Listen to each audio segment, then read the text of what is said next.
This presentation is copyright Neversink Media Group and may not be recorded or otherwise distributed without the express written consent of the owner of the broadcast. The following is a special presentation of Light 106.9 in cooperation with the Delaware Valley Athletic Department.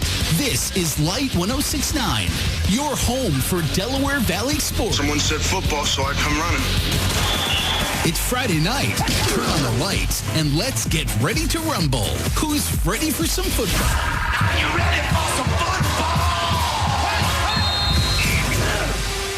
It's the Warriors football countdown to kickoff. Let's go to the field for the play-by-play. Here's Jake Graziano and Craig Brown. The postseason has arrived as tonight, Light 106.9 presents Delaware Valley High School football. It's the DV Warriors who have won 7 games in a row, taking on the 5-5 Pittston Area Patriots at Warriors Stadium right here in Milford. With Joe England and Gavin Burt producing back in the Light 106.9 studios, and alongside Clark Eaton, I'm Jake Graziano. We thank you for joining us for the Warriors countdown to kickoff on this Friday evening. It's the first Friday of November. We've hit fall weather for sure, with temperatures down in the low 50s, mid to high 40s throughout the day. And Clark, we have hit playoff football here tonight. The first round of the district playoffs, it's the semis in the District 2 Class 5A playoffs tonight between DV and Pittston area. But before we get into that, Clark, let's go back to 6 days ago. And that was when Delaware Valley won their 7th in a row, taking down Abington Heights on the road. The final score in that one in the regular season finale, Warriors 42, Comets 7. And on that day, it was all about Ryder Machado, 193 yards on the ground for him, 3 more rushing touchdowns. And he was absolutely outstanding. He had a vision, he had a presence that was just unmatched in that game. He was physical, he found the hole, and he just went for the touchdown. The thing with Ryder Machado in that game, too, and what impressed me in that game against Abington Heights last week, when the rain started to fall, you saw a tale of 2 teams. You saw Delaware Valley poised, ready to go in case it was going to rain. They played hard, played physical, did not really fumble the ball. They played poised. Yep. Abington Heights, on the other hand, no bueno. It was not good for them. They continued to struggle. They had fumbles. And it was a tale of 2 teams, but also just an incredible, outstanding effort from the Warriors last week, offensively and defensively, especially, though, from Ryder Machado and also Justin Kalisnik. Yeah, you can't say enough about those 2 guys and what they've done this season. For Machado, he's over 1,100 yards rushing now this year, 18 total touchdowns, and Kalisnik, he's got about 700 total yards on the season, 4 scores, 3 on the ground, 1 through the air. Those guys have been the catalysts on the offensive side of the ball. But we also got to give a shout-out to that offensive line. We talked about it 6 days ago, just how good they have been this season. And DV as an offense last week, 439 yards rushing. You don't do that without an elite offensive line. And they've been outstanding, and that's been a big key to the offensive success of the running game. You have to have a good offensive line to have a good running game. Coach Olsmer always told me, there's 2 keys to always having a good football team. You want to have a good offensive line, and you want to have a good defensive line. What does Delaware Valley have? They have a really good offensive line and a great defensive line. They certainly do, and they've got some senior leaders on those 2 lines, offensive and defensive. Really none better than the big senior 6'6" Jacob Albaugh. He anchors that O-line as the left tackle, and he is a force on the defensive side of the football as well. Aiden Black, too, that's a name we haven't talked about yet, what he brings as a tight end, both in the blocking and the receiving game. And then off the edge, too, the defensive end, Aiden Black. He gets in the quarterback's face almost every game, and he's been a big, big part of the success of this season. DV has another task here tonight, hosting Pittston area. They come in 5-5. Talk a little bit more about them coming up. But first, we're going to take our first break here on the pregame show. When we return, we've got our interview with head coach Keith Olsmer. Stick with us for that. You're listening to DV High School football on Light 106.9.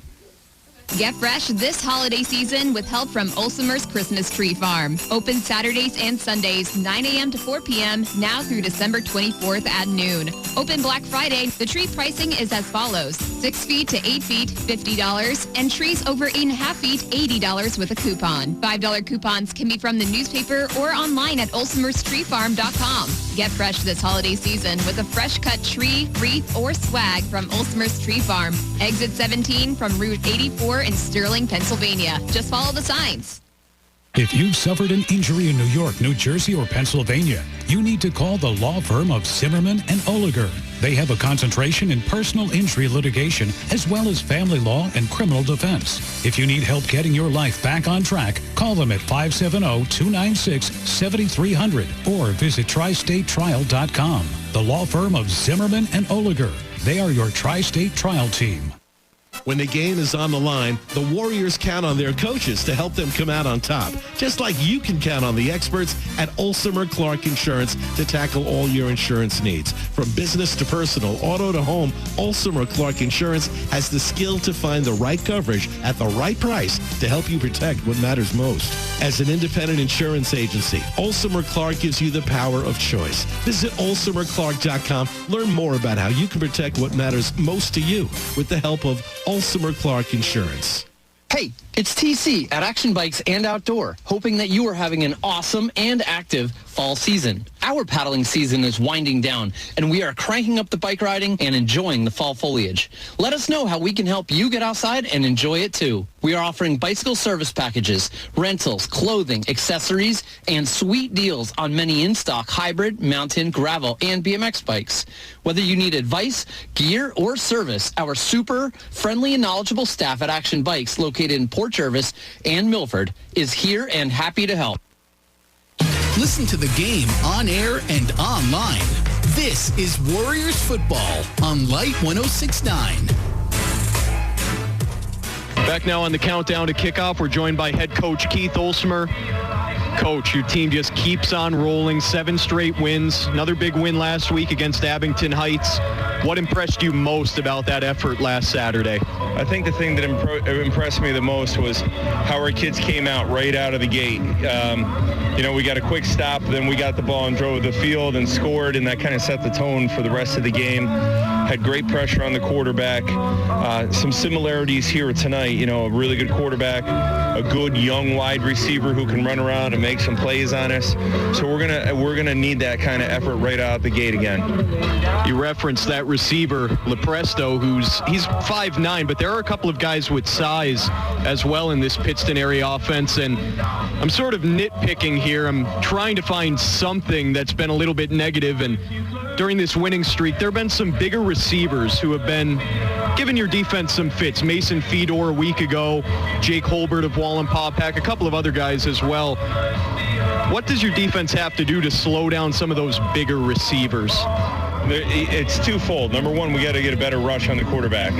We got to get him off his, he just can't get comfortable back there. That's number one. And number two, we've had a lot of breakdowns, especially like you go back to Jake Holbert. We had a lot of breakdowns that evening. We had a couple of breakdowns last week, and we were able to adjust some things at halftime and did some pretty good things. And I thought we were better in the second half. I thought we did some better things. So if we can shore up some of those things, we'll be in pretty good shape. People are going to make some plays on us. We just have to limit how many of those plays they make. I asked you a variation of this a couple of weeks ago, but there are so many stars on this team that you see every week, and we talk about on the broadcast every week. But what are some of the underrated aspects of your team, some of the things that fly under the radar that have allowed you to become a 7-3 team? You wouldn't be there without those underrated aspects. So I think, and I completely am jinxing us right here, but I think our special teams have been pretty good for us this year. Very consistent. Our kickoff team is dynamite. We're putting people inside the 20 or inside the 25, and it's tough when you don't have field position. That makes it difficult. I think our coverage teams have been pretty good. And again, our return teams have equally been pretty good for us. So I think that, when you're able to put pressure on people all the time, it it matters. You know, like we played Harrisburg. Trust me, I felt like there was pressure on us for every one of those seconds of that 48 minutes. And if we're able to take that experience, grow from it, learn from it, and apply it to other people, I think, A, playing those early tough teams helps us, but B, it gives us an advantage. And right now, we're really putting some pressure on people with the way our kids are playing on special teams. Just one more question for you. What's the biggest key tonight to defeat Pittston Area and move back into the district title game? Win the turnover battle, start fast. All right, Coach, thank you. Good luck. All right, thank you. That was head coach Keith Olsmer joining us on the pregame show. We'll be right back. You're listening to Delaware Valley High School football on Light 106.9. Get it, slip it, cuff it, check it. Talk to doctor now and share it. Nearly 1 in 2 U.S. adults have high blood pressure. That's why it's important to self-monitor your blood pressure in 4 easy-to-remember steps. It starts with a monitor. Be next to talk to your doctor about your blood pressure numbers. Get down with your blood pressure. Self-monitoring is power. Visit managerbp.org. Brought to you by the Ad Council, the American Heart Association, and the American Medical Association in partnership with the Office of Minority Health and Health Resources and Services Administration. Is your eyesight changing? I can't read this anymore. Don't lose hope. People just like you are working every day using Braille, screen magnification, speech technology, and other tools and blindness skills. Your eyesight may have changed, but your goals, they don't have to. We can help. Visit us on the web at blind.org. The National Federation of the Blind. Live the life you want.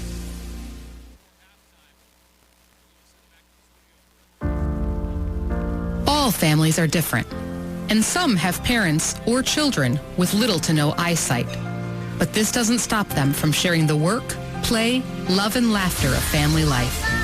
Eyesight doesn't define a parent, a child, or a family. What counts is being together. Want to learn more? Visit us on the web at blind.org. The National Federation of the Blind. Live the life you want.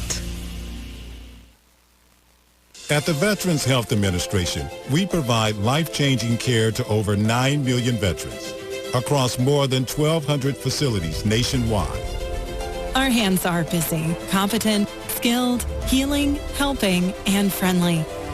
A place where diverse teams come together hand in hand to provide full patient-centered care, and where even robots lend a hand. Join hands with us. Learn more at vacareers.va.gov. The play-by-play of Warriors football is here on Light 106.9.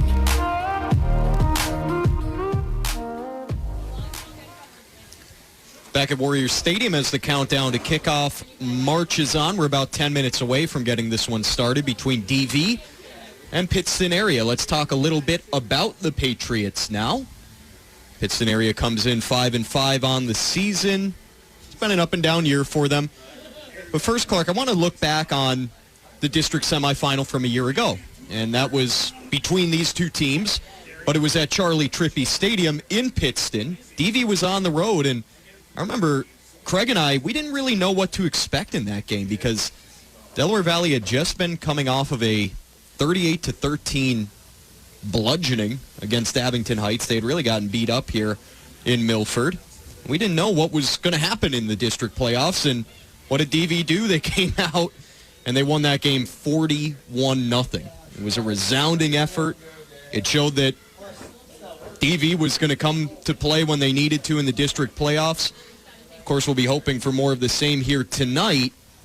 And it's interesting because Pittston Area lost so much of their talent from a year ago, but they do return one key player, and it's their quarterback, Drew DeLuca. He was the quarterback last year, struggled mightily in that semifinal game against the Warriors, but Clark, he's had a pretty good season this year.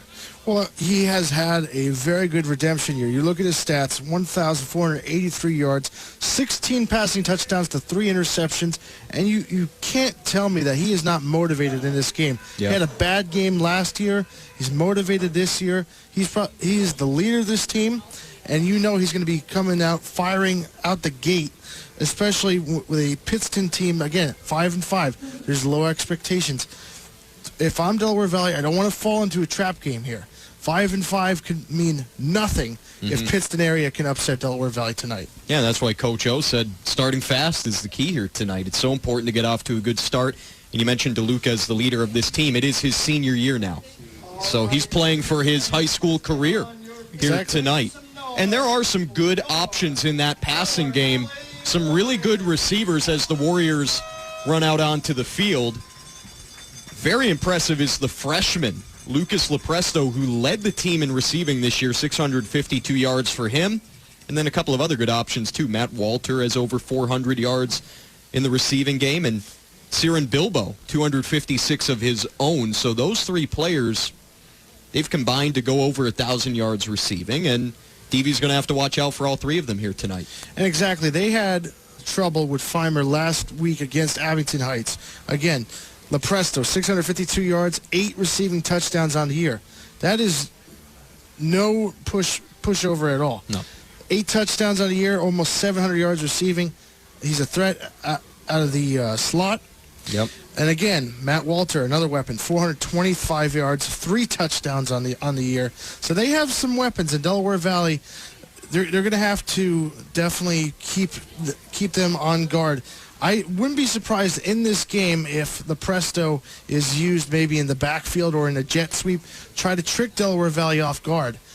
Because, again, this is a passing offense, and I think one of the keys for Pittston area is going to be you're going to have to trick Delaware Valley off guard and use not just a conventional passing game, but have to mix it up a little bit. Yeah, I like that call, especially if DV's able to get to the quarterback as far as a pass rush goes. You got to do something at that point to slow them down and get it into Lepresto's hands because he is your best playmaker. So if you can't get it to him through the air, maybe, you do give it to him as more of a ball carrier. Let's highlight some of the other games from around the district here tonight before we go to break. Playoffs starting all throughout District 2 here tonight. It's the 1A championship game between Old Forge and Lackawanna Trail. The Lions, they're 10-0. They come in heavy favorites in that one. And we'll give you updates on these games throughout the night, courtesy of NPF Network, NEPAfootball.com. The Class 2A semi is very interesting. Dunmore against Susquehanna. The Bucks should be able to take care of business there, but the other semi, very, very interesting, between Riverside and Mid-Valley. Back in the regular season, that was somewhat of an upset when Mid-Valley took down the Vikings. We'll see if Riverside can exact some revenge here tonight. Class 3A semifinal, only one of them will be played tonight. Western Wayne against Lake Lehman. Western Wayne, heavy favorite in that one. And then all 4 Class 4A quarterfinals are on this Friday evening. 10-0 Dallas hosts Wallenpaupack. Valley View, they've got a home game against Berwick. That'll be an interesting one to watch. Berwick comes in 3-7. Valley View is 8-2. Valley View should be able to take care of business, but we'll see. It's North Pocono at Wyoming area, and also Nanacoke is at Crestwood. That's the 4-5 seed matchup. Class 5A semis, only our game here tonight will be played tomorrow. Scranton is at Abington Heights. The winners of the 2 games will advance to the championship next week. And then we've also got a Class 6A sub-regional with Williamsport heading down to take on 10-0 Parkland. It's probably going to be a tough night for the Millionaires. But they made it to the 6A sub-regionals, and we'll see if they can put together a strong performance here tonight. Again, we'll be following those scores throughout the evening. Keep you updated on all of them. And, of course, follow that Scranton-Abington Heights matchup tomorrow. That should be a good one, too, with the winner advancing to take on the winner of our game here tonight. Let's take a break now on the countdown to kickoff. Pittston area moments away from running onto the field. DV is heading to their sideline. They are ready to go. Take one more break now on the pregame show. When we come back, we'll be just about set for football. You're listening to Delaware Valley High School football on Light 106.9. When it's time to eat, it's Primetime Meats in Milford. Primetime Meats has the freshest quality meats with great everyday low prices, so you can make meals your family will love for less. Kenny and his staff can even make cooking recommendations. Primetime Meats also has food to go, including subs, sandwiches, hot lunch items, and more. You can even save time and order online at primetimemeatspa.com. Check out daily and weekly specials online, too. When it's time to eat, it's Primetime Meats in Milford. Thinking about selling your home? Call the market-leading real estate experts with an impressive 59 years of experience. Davis Archant Realtors. At Chant in Milford, they prioritize you. There are no hidden costs like tech, marketing, or administrative fees. Just transparency and trust. Let them give you a free estimate of your home's value. Choose Davis Archant Realtors, where their goal is to sell your home fast at the best price. Davis Archant Realtors. Call 800-754-5860 or online at chantre.com. All right, son. Time to put out this campfire. Dad, we learned about this in school. Oh, did you now? Okay. What's first? Smokey Bear said to. First drown it with a bucket of water, then stir it with a shovel. Wow, you sound just like him. Then he said. If it's still warm, then do it again. Where can I learn all this? It's all on SmokeyBear.com with other wildfire prevention tips, because only you can prevent wildfires. Brought to you by the USDA Forest Service, your state forester, and the Ad Council.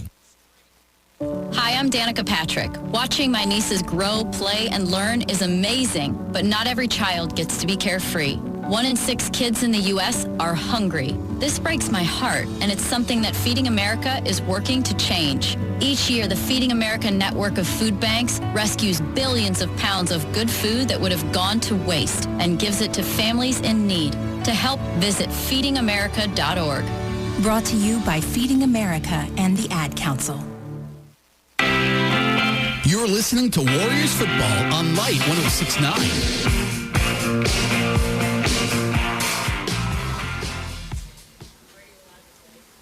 Back at Warriors Stadium, we thank you for joining us on this Friday evening alongside Clark Eaton, and with Joe England producing for us, I'm Jake Graziano. It's the District Semis here tonight. The District 2 Class 5A Semis with 7-3 Delaware Valley hosting 5-5 Pittston Area. We're about a minute away from kickoff. Temperature at kickoff 49 degrees here in Milford. Clear skies. It was a beautiful day here today. Temperature is a little bit chilly, but that's to be expected this time of year. And DV likes it that way. DV likes it cold. They want to play physical. They want to play tough. So this is a good night for the Warriors. Pittston Area, they won the opening coin toss. They chose to defer, and so that means that Delaware Valley will be getting the football to start this one.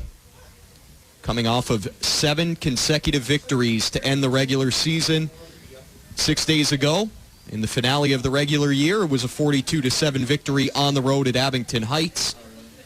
And that's a team that Delaware Valley might have to go through to win another district title. It would be their 8th consecutive if they're able to do it. But we got to worry about this one first tonight, Clark. Pittston Area, they're no joke. They come in pretty heavy underdogs in this one, but no one to be taken lightly. And again, you don't want to have a trap game here. You want to play like you played last week. Physical, fast off the gate. You have to remain in that mode as you were playing last week against Abington Heights. Absolutely. Kick return team is on the field for the Warriors. DV wearing their black jerseys, white pants, white helmet.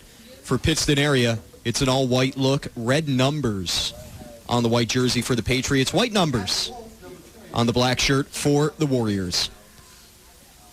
Gavin Wolf will send it away for the Patriots. Back deep to return the kick, standing around their own 5 to 10 yard line. It's Ramirez, Machado, and Isolino.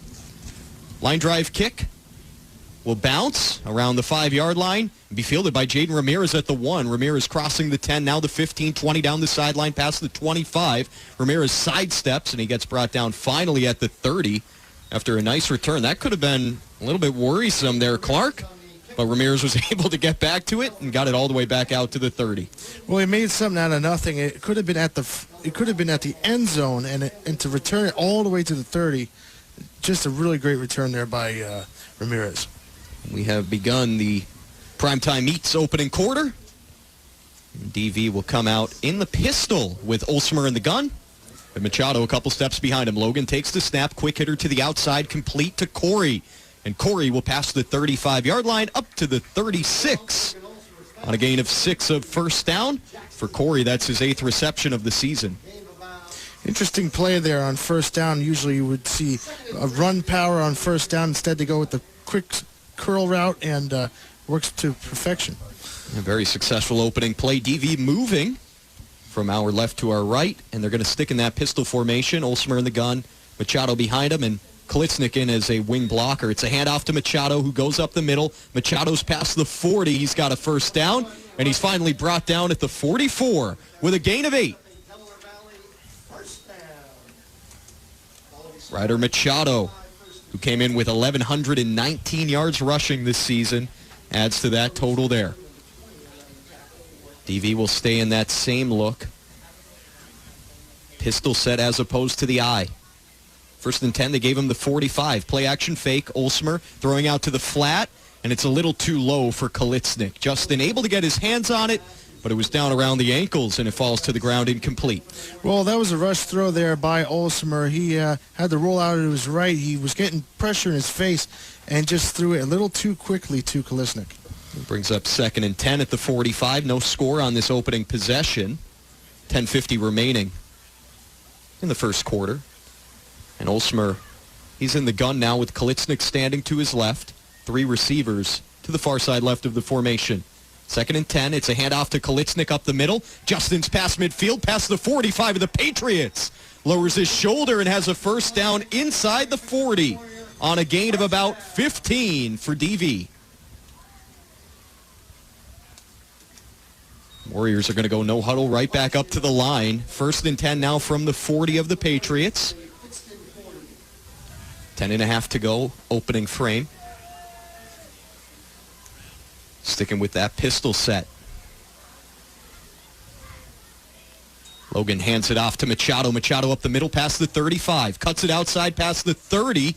And Machado will be brought down out of bounds up around the 25-yard line. Another big gain from the ground game.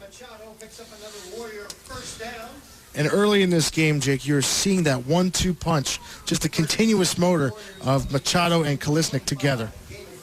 Absolutely, and Machado heads to the sideline for a breather now after that pickup of 15 up to the 25.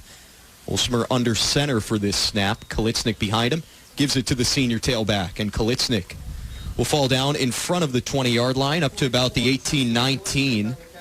So that's another nice gain for this DV offense, and Kalitsnik a little bit hobbled after that one, but he's okay, going to stay in the game. 2nd and 4 from the 19. I formation. Hand off to Machado. He goes up the middle, and he gets tripped up after a short gain. Machado falls forward to the 16. It'll be 3rd and 1.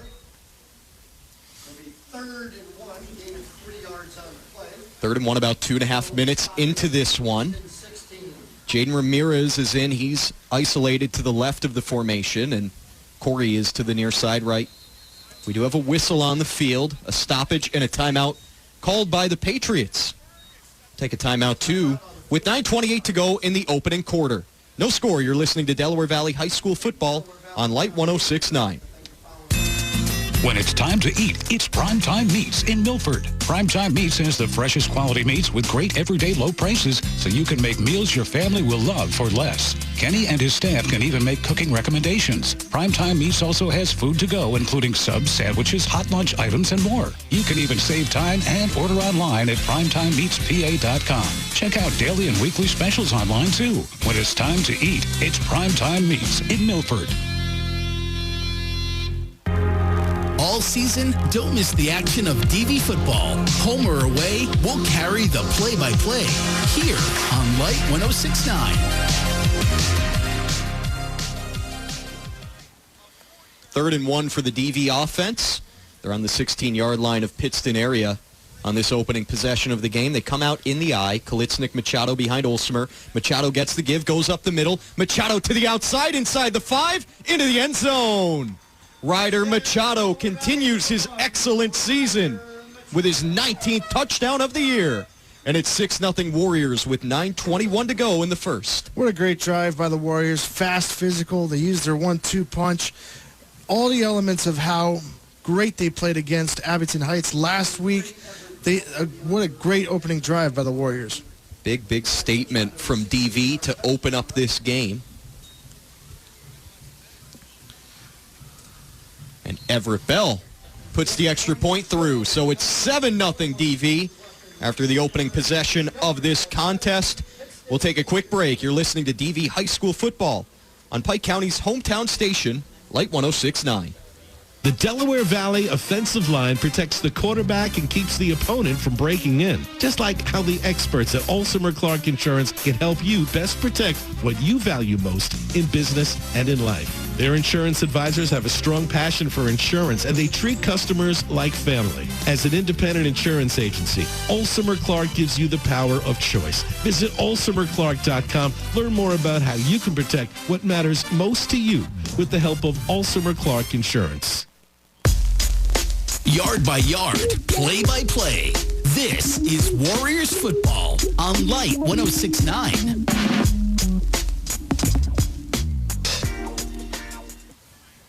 Warriors strike first here in the Primetime Meets first quarter. We'll give you the Ulster Clark Insurance drive summary. 8 plays, 70 yards, 2:32 off the clock. And the scoring play, Ryder Machado, 16-yard rushing touchdown. That was his 18th touchdown on the ground, 19th total this season. Everett Bell, his extra point was good, and now Everett Bell will do the kickoff duties and sends it to the 10-yard line of Pittston area. Gets returned past the 20. Far side now past the 25. And pushed out of bounds right around there, about the 25.5, 26-yard line of the Patriots. That's where they will start with 9:12 to go in the Primetime Meets first quarter. Decent return there by the Patriots. It sets up pretty decent field position for them early in this drive. They need to be fast and physical if they're going to have to keep up with the Warriors here early. Important opening possession for Pittston area for sure. They break the huddle with Drew DeLuca, the senior, at the quarterback position. With him in the backfield, Chris Petrak, who gets the opening give, bounces off one player, but a swarm of Warriors are there to bring him down. No gain on the play. It'll be 2nd and 10.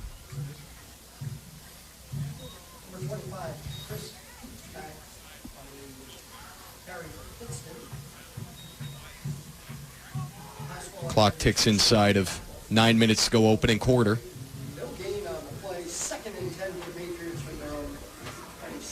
Petrak, a big ball carrier, 5'11", 200 pounds. He came in with 27 carries on the season, fourth most on the team. But he gets the opening give here tonight. Lucas Lepresto, the team's leading receiver, bobbles a jet touch pass, and it is recovered by DV. It is recovered there by Luke Brzezinskis. And Clark, you mentioned in the pregame that you thought they might do that with Lepresto, trying to get it in his hands as a ball carrier.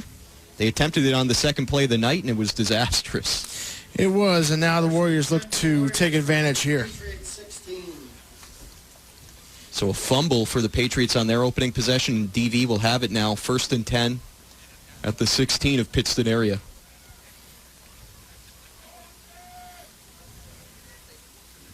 .8:22 remaining opening quarter. It's 7-0 DV. Logan Olsmer will be under center, offset I formation. Klitznik and Machado play action fake. Olsmer under pressure, throwing it up for the end zone.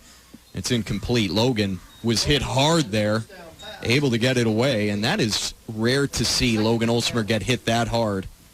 His offensive line there to pick him up quickly, but you could see he's a little shaken up. And that was the thing, too. It affected the pass itself because the pass itself was tipped. So it just slowly went out of the end zone, and if had it been tipped any more, could have been an interception. Absolutely. DV lucky to get away with that just as an incompletion. 2nd and 10, I formation now. It's a handoff to Machado, who follows a block. Stiff arms a tackler, but he can't get away. Ankle tackle there from the Patriots. It's a gain of about 3. They've got DV up to the 14. So it'll be 3rd and long here. 3rd and 8 for the Warriors. And they'll still be in the eye with a receiver on each side of the formation. Corey to the far side left, Ramirez near side right. Play action, Olsmer rolling out to the right, steps up. Olsmer taking off with his legs now. Gets away from one tackle, won't get away from the second as he wiggles his way inside the 10. And Olsmer's a couple yards short, maybe about 1.5 yards here. Decent gain there from Logan, about 5 or 6 yards. Coach O's going to keep the offense on the field with the power set. Estevez comes in. It's Machado getting the give. It's Machado knifing his way into the end zone. There is a flag. There is a flag. Machado got in for the second time tonight. We'll see what that penalty is. DV believes it's on the Patriots. It might be a hold on the right guard. Coach O sent the kicking team out. We'll see here. Still no call. Too many players on the field for the Patriots. And so the touchdown will stand. And Ryder Machado is into the end zone for the second time tonight already. That is his 20th total touchdown of 2023. Ryder Machado will attempt to make it 14-0. Excuse me, Everett Bell will attempt to make it 14-0. Good snap. And the kick is good. So DV, not even 5 minutes into this game, already up by 2 scores, both from Ryder Machado. Take another break now. You're listening to Delaware Valley High School football on Light 106.9. Do you want to give back to an individual with disabilities and help change a life? The Guide Dog Foundation and America's Vet Dogs are seeking volunteers to help raise future guide or service dogs. Puppy raisers provide loving homes for puppies until they are old enough to begin formal training. Help raise an adorable pup into a future guide or service dog for a person who is blind, visually impaired, a veteran, or a first responder. Visit puppy.guidedog.org to learn more. That's guidedog.org. Sponsored by the Guide Dog Foundation. The play-by-play of Warriors football is here on Light 106.9.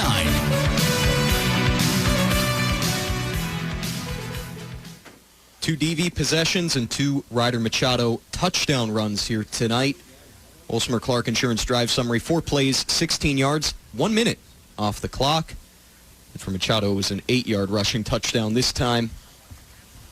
20 total scores on the year for him. So we've got a short kickoff upcoming for Everett Bell with the ball on the 45 of Pittston area after the penalty on the touchdown run.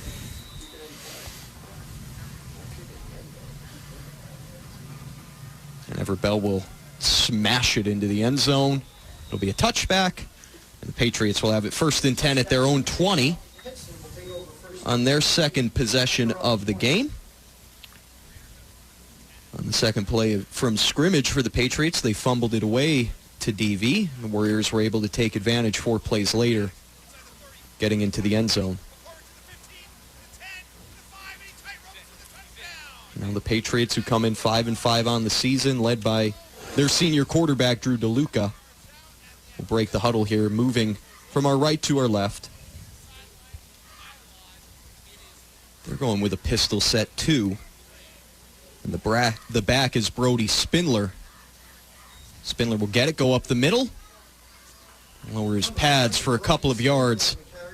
It's a gain of 1, maybe 2 for the sophomore, the 5'10", 221-pound sophomore. So another big physical back for this Pittston area offense. And I find it interesting that the Patriots are trying to run the ball because, again, last year's story, what was it? The defensive line of the Delaware Valley Warriors overtaking the offensive line of Pittston area. Yeah. So the fact that they're running the ball, I mean, it's an interesting strategy so far. And running it up the middle, too, which is the strength of this DV defense. Xavier Blackshear is in the backfield now. Here's a pass that's incomplete and deflected off the hands of Anthony D'Antonio. He had a chance there. It was too high for Lepresto, and it'll be 3rd and 8. Well, if D'Antonio makes that catch, he's gone for a pick 6. Yeah. I mean, that was that close. Yep. And, you know, for Pittston area, I mean, they should be thanking the world that that wasn't a pick 6 right now, considering they're already down by 2 touchdowns. I think Anthony was a little bit blocked by Lepresto and got on him, and he wasn't even ready for it. Lepresto, the team's leading receiver, lines up in the slot to the far side right of the formation for this 3rd and 8 with DeLuca in the gun. Lepresto is in motion now, moving from left to right. DeLuca takes the snap, heaves it downfield along the sideline, incomplete. He had his target, Matt Walter, but it bounced off his hands, and it's 4th down. And that was the biggest shot for the Patriots so far when you look at it. If he gets that ball to Walter, if Luka gets that ball to Walter, it's a very fair chance that he would have been gone. Yeah. Because he had them beat. Yeah. So that was a real missed opportunity for the Patriots. Yeah, at minimum, that's a huge gain, 40-plus yards and a first down, but for sure had a chance to take it all the way. Good throw from DeLuca, and now a low snap on the punt, and it's blocked. It's blocked, and it's recovered by DV inside the 5 of the Patriots.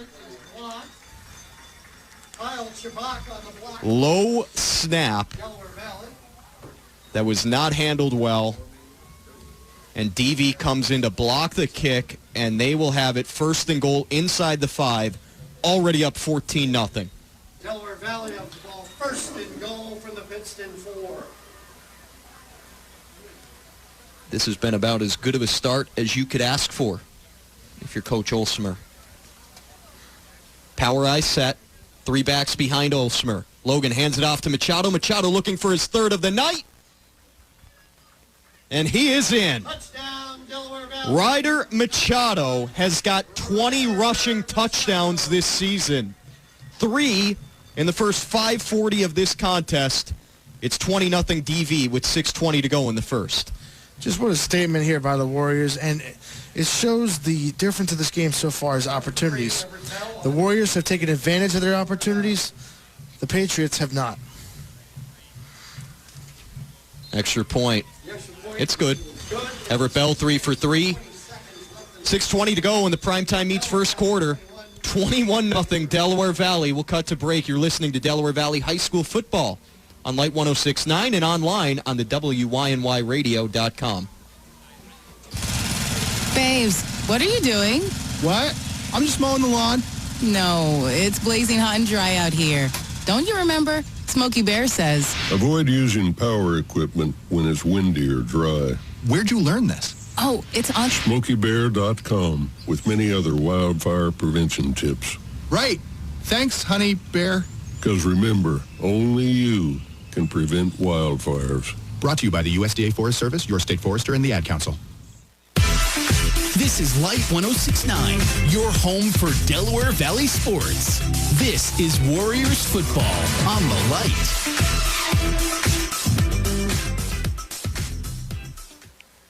Well, Clark, I'd say things are going well. Absolutely right now. You couldn't have had a better start for the Warriors so far, and what a statement by the Warriors. Again, they've taken advantage of their opportunities. The Patriots have not. That's the clear difference in this game. 21-0 DV, 6:20 to go, primetime meets first quarter. Everett Bell on for another kickoff. And Lepresto will field it around his own 10, crossing the 15, now the 20. Lepresto bounces it out, and he'll be brought down. Another good job by the kick coverage team of DV. And the Patriots will have it around their own 22, maybe 23-yard line. The Olsmer Clark Insurance play summary. 1 play, 4 yards. Ryder Machado, 4-yard rushing touchdown. His 3rd of the first 6 minutes of this game. Now think of how different, Jake, it would have been if Walter makes that catch on 3rd down. You're right. You're right. It'd be 14-0. Pittston Area might still have the ball. Maybe they would have scored there. Instead, it's 21-0. A huge swing in the game. I formation and a handoff here on first down. The give goes to Pretrack, and he's got a decent gain past the 25 up to about the 28. Number 25, Chris Petersack for Pittston. Colton Handy, number 33. And on the Gain of about 4 up to the 28. yards on the play. It'll be 2nd and 6 for the Patriots from their own 28. Patriots back up to the line in the eye. Have not seen Xavier Blackshear yet. This is a give to the up back, and it's going nowhere. It is going absolutely nowhere. That DV front has been so strong. Loss of 1 on the plate will be 3rd and long. And this is something that we've noticed since the beginning of the game is they have tried to continue to run the ball, not really mix in anything, maybe 1 play, but it's been a very conventional offense that has not worked for Pittston Area. 3rd and a long 6 from the 28. 5 minutes to go opening quarter. DeLuca's in the gun. High snap over his head, somehow able to haul it in. Now he's just going to have to heave it out of bounds. He was under pressure. And it'll be 4th down, and another punt is upcoming. All DeLuca could do with that one is throw it away. And he made the smart play. You don't want to throw it in coverage. You want to throw it away, but still, they're going to have to find a way to score quick and fast if they want to remain in this game at all, because right now it looks like Delaware Valley has the clear advantage. Gavin Wolf is on for a punt. Ramirez and Corey are back to receive this kick. Wolf gets this one away. High punt. Fair catch signaled. It's off Ramirez's hands. It's on the ground. It's bouncing around, and the Patriots have it. That's the first mistake of the night by Delaware Valley. And Pittston Area recovers the muffed punt, and they'll have 1st and 10 in DV territory at the 47 of the Warriors. Well, it's the biggest break of the game so far for the Patriots. They get a clear opportunity now.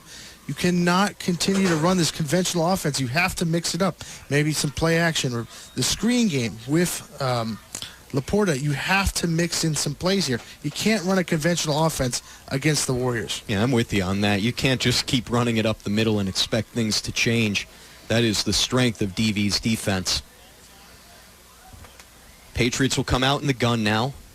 Running back to each side of the quarterback, DeLuca. Another high snap handled by Drew. He heaves it downfield, looking for Walter.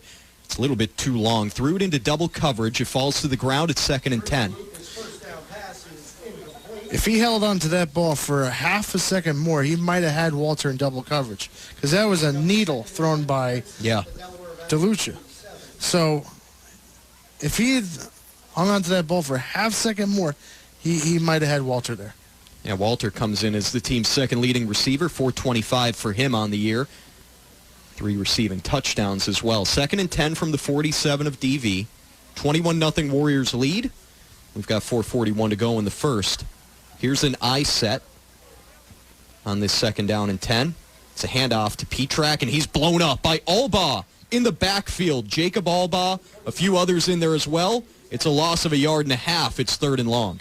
Jacob Albaugh, 77, in on the tackle. A loss of 2 yards on the play. It'll be 3rd and 12. Jacob Albaugh, such an impact player. The left tackle on the offensive side and playing up front on that 3-4 defense. He makes plays every single week for DV. 3rd and 11 now, 4 minutes to go. Primetime meets first quarter. DeLuca's in the gun. 2 receivers to the near side left, 1 to the right of the set. DeLuca under pressure immediately. DV bringing a blitz. Drew rolling out to the right, looking downfield, throwing it along the sideline. It's incomplete. It's off the hands of his intended target there. And it's going to be 4th and long. And it looks like the Patriots are going to punt. Wow. The DV defense having to go right back out onto the field. After the muffed punt, they force a 3-and-out. Just an outstanding effort by the Delaware Valley defense. And we've seen this all year, how good they've been. And for them to just come onto the field after that turnover and just stop the Patriots, outstanding. It really is impressive. And 4 possessions for the Patriots, 3 3-and-outs, and a fumble. Here's a fair catch. It's hauled in by Jackson Corey. He's at about his own 20-yard line. That's where DV will have it, leading by 21. 3:40 remaining on the first quarter clock.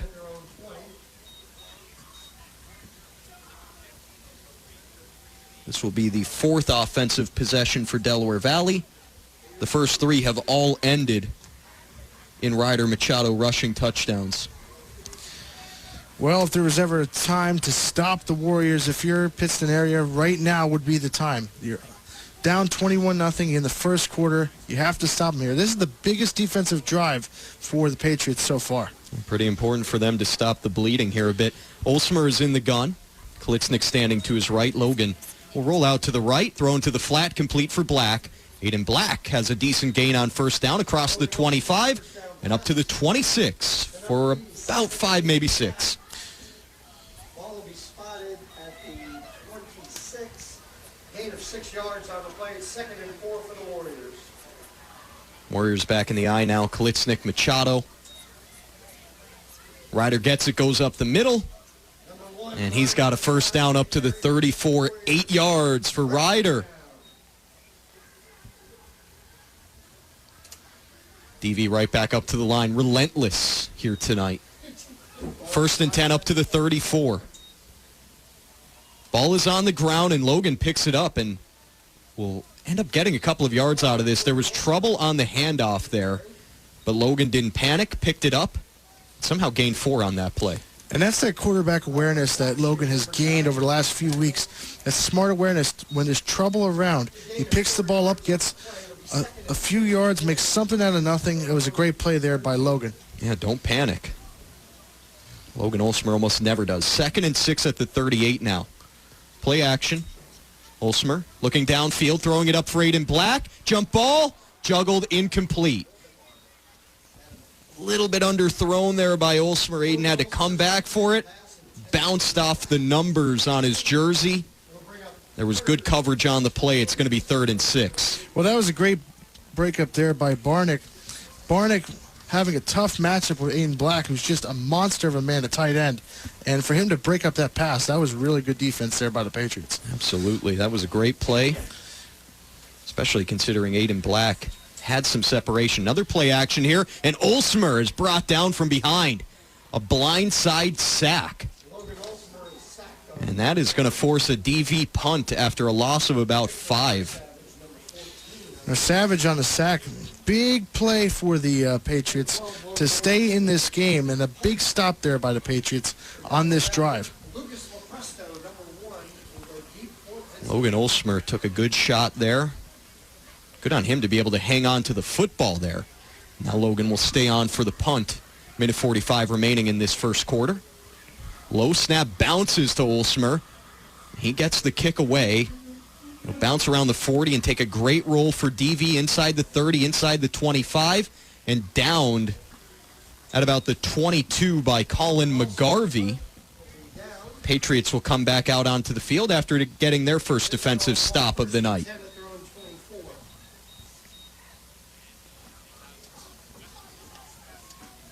Patriots will have it 1st and 10 at their own 24, moving from right to left. Minute 33 remaining in the primetime meets first quarter. See if the Patriots can get something going offensively. Well, they have to at this point. Again, down 3 touchdowns. This is the drive you score right here. Blackshear and Spindler are in the backfield. 2 receivers to the far side right. Play action. DeLuca rolling out. DeLuca heaving one up. It's incomplete. Batted away by Ryder Machado. The target there was Ciaran Bilbo. And it's going to be 2nd and 10.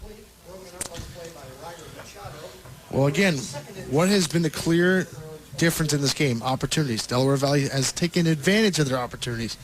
When the Patriots looks like they've had a drive that could get going, they haven't taken advantage of those opportunities.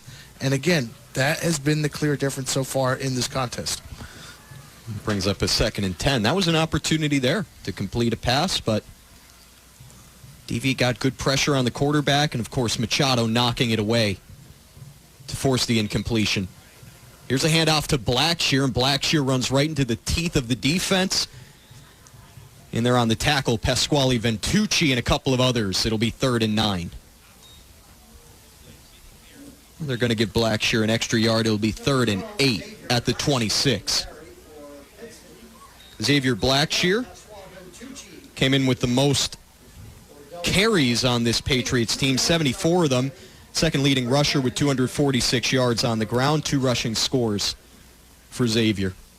3rd and 8 at the 26. Patriots trailing by 21, 50 seconds to go in the first quarter. DeLuca is under center. Play action. DeLuca under pressure of Aiden Black. Just barely able to get it away. It's incomplete. Aiden Black got in there like a tornado. And it's going to force another 3 and out, another punt. 5 possessions for the Patriots, 4 3 and outs and a fumble. Can't do it much better than this if you're the DV defense. And no, they've played outstanding. They've played exactly like they played last week. Yep. They've just been outstanding all year. But again, once again, fast, physical, they've been great. High punt, short as well. It was initially muffed by Corey, but he was able to get to it at midfield. DV will have it 1st and 10 there. Warriors having a little bit of trouble fielding these high kicks from Gavin Wolf. I mean, do we even call them punts at this point? Do we call them sky kicks? I mean, they've been high up in the air. They really have. 31 seconds remaining in the quarter. DV up by 3 scores. They'll look to add to it here.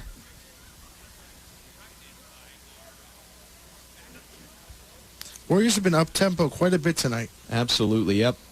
That's something they've factored in more in the second half of the season. Coach Olsmer will take his first time out of the half. Each team has taken a timeout thus far here in the first quarter. We'll take one, too. You're listening to Delaware Valley High School football on Light 106.9 and on the Light 106.9 WYNY app. If you're LEAD, Law Enforcement Against Drugs and Violence, is the most rapidly growing drug and violence prevention charity in the United States. By using an evidence-based, tested, and proven effective curricula taught by law enforcement and educators, LEAD's school-based anti-drug and anti-violence program empowers children to make the right decisions about drugs, violence, alcohol, and bullying. Learn more about LEAD at leadrugs.org or follow us at We Are LEAD. Sponsored by LEAD Incorporated. Yard by yard, play by play. This is Warriors football on Light 106.9.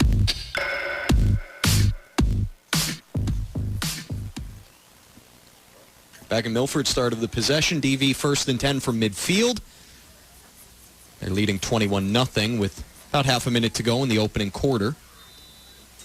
And they break the huddle with Olsmer in the gun. Justin Kalitsnik is standing to his right. 3 receivers to the near side right. Aiden Black isolated off to the left. Olsmer takes the snap, takes a couple of steps back, throws one up for Aiden Black, too far. So the Warriors have been trying to get the ball to Aiden Black. He does have a reception tonight. He's had a couple of opportunities deep, but not quite able to connect with Logan Olsmer. It'll be 2nd and 10. Well, the coverage on the play there by LaPresto held up Black a little bit on that play. But I like the play that what they were trying to do, mix it up a little bit. You don't have to be as up-tempo now. Again, up 3 touchdowns. You don't have to be driving every single 10 seconds. Let's see what Coach O decides to do here. Going back to the eye now, and hand off to Machado, who goes up the middle, bounces off a tackle, cuts it outside, still going inside the 40. Machado past the 30, past the 25. Wiggling his way down the sidelines. He's inside the 10 where he's finally cut down. Machado's got over 40 there on that tote. DV will have it 1st and goal. He is just simply amazing. He has a relentless motor, him and Kalitsnik, but Machado especially. What a run there by Ryder. That's going to run out the opening quarter. It was the quarter of Ryder Machado who had that 40-yard carry there. He had 3 rushing touchdowns as well. And because of it, Delaware Valley leads 21-0 over Pittston Area 12 minutes into this one. Stick with us. You're listening to Delaware Valley High School football on Light 106.9. All families are different, and some have parents or children with little to no eyesight. But this doesn't stop them from sharing the work, play, love, and laughter of family life. Eyesight doesn't define a parent, a child, or a family. What counts is being together. Want to learn more? Visit us on the web at blind.org. The National Federation of the Blind. Live the life you want. Everyone has a community, a neighborhood, school, kids' teams, where you worship, work out, or any other place or group where you choose to belong. Communities can provide support when you need it, and even when you don't know you do. Like when it comes to preventing underage drinking and other substance use. Community members can be your eyes and ears when you're not with your kids and alert you to signs of potential problems. Learn more at talkthehearyou.samhsa.gov. Yard by yard, play by play. This is Warriors football on Light 106.9.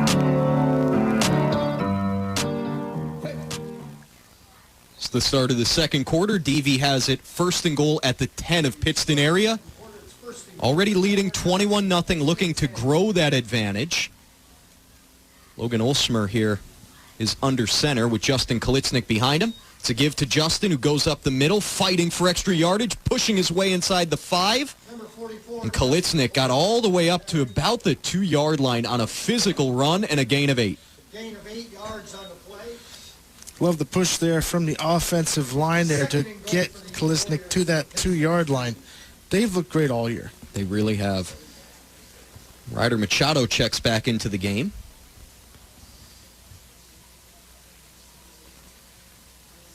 Ball is at about the 2.5-yard line of Pittston area. Power set here. Estevez, Kalitsnik, Machado are in the backfield behind Olsmer.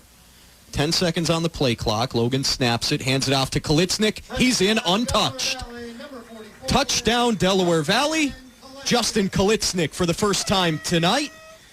And for Justin, that's his 4th rushing score of the year, his 5th total touchdown of 2023.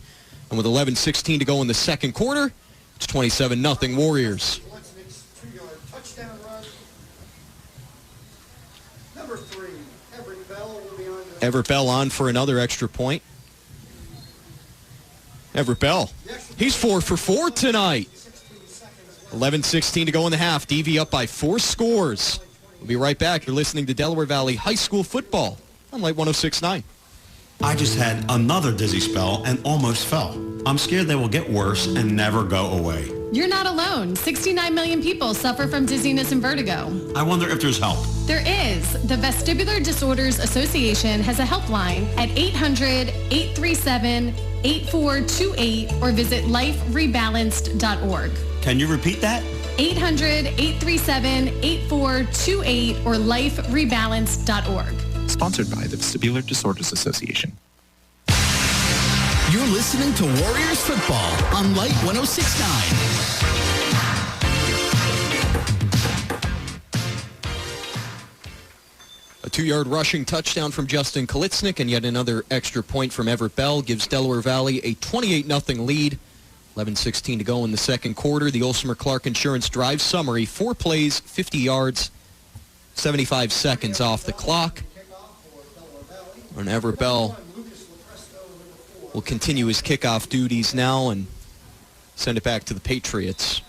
11 for 11, his last 11 extra points. He's been on fire. Yeah, Everett Bell so steady in that kicking game. Really a weapon for the Warriors.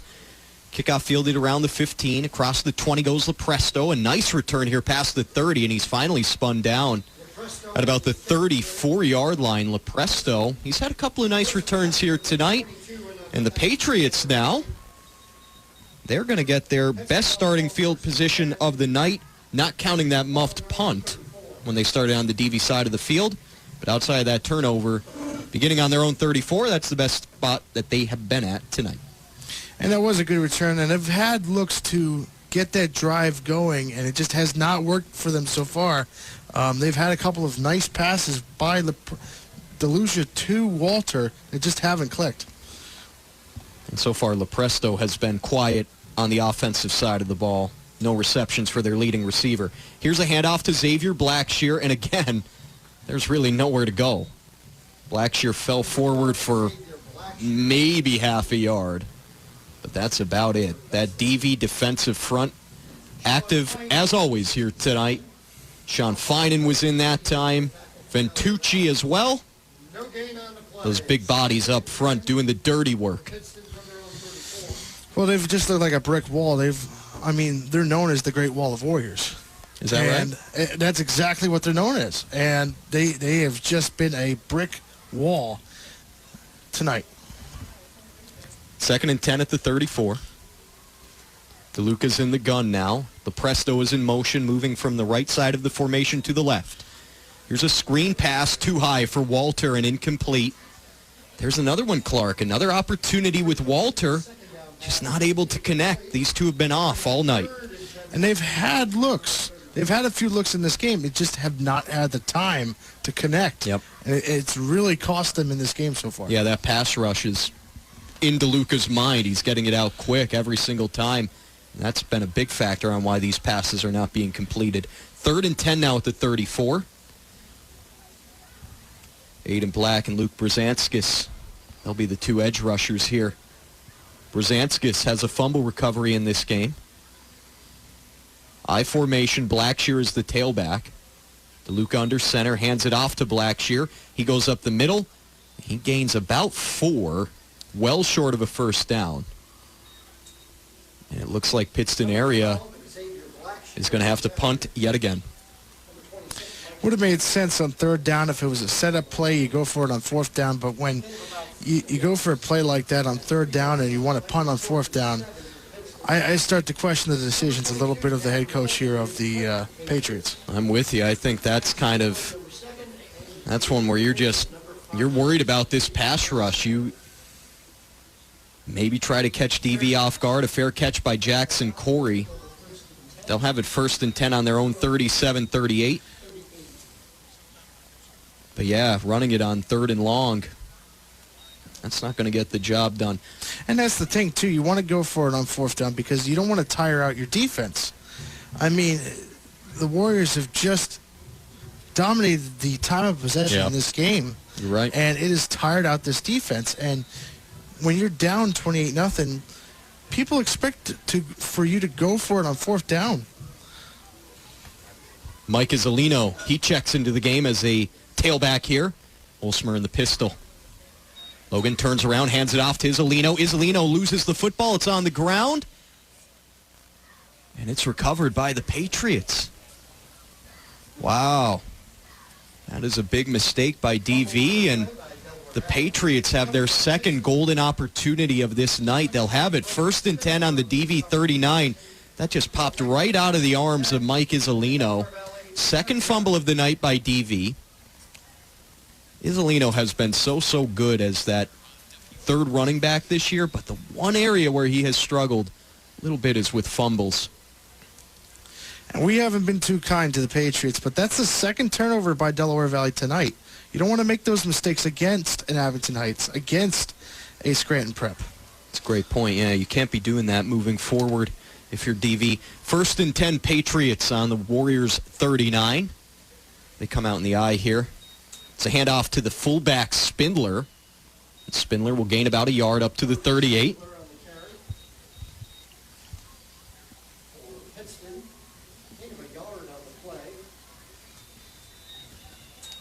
We do have a Patriot down on the field. Official timeout here. We'll step aside as well as the Patriots tend to this injured offensive lineman. We'll be right back. You're listening to Delaware Valley High School football on Pike County's hometown station, Light 106.9.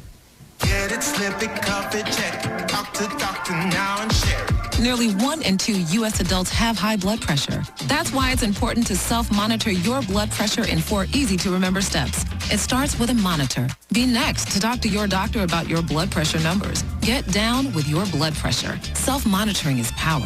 Visit managerbp.org. Brought to you by the Ad Council, the American Heart Association, and the American Medical Association, in partnership with the Office of Minority Health and Health Resources and Services Administration. Is your eyesight changing? I can't read this anymore. Don't lose hope. People just like you are working every day using Braille, screen magnification, speech technology, and other tools and blindness skills. Your eyesight may have changed, but your goals, they don't have to. We can help. Visit us on the web at blind.org. The National Federation of the Blind. Live the life you want. After the game, join us for your favorite songs here on The Light. Back to DV football on Light 106.9.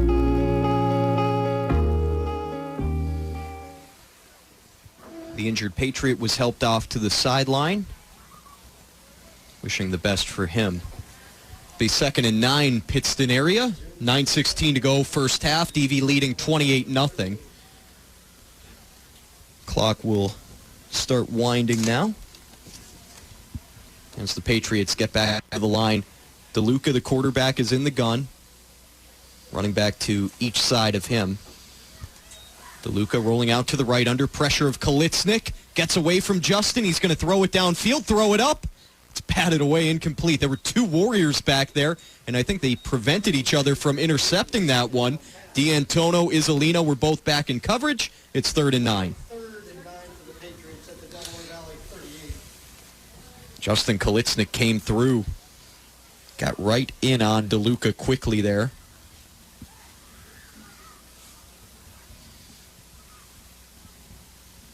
3rd and 9 now. Should be 4-down territory for the Patriots inside of the DV 40.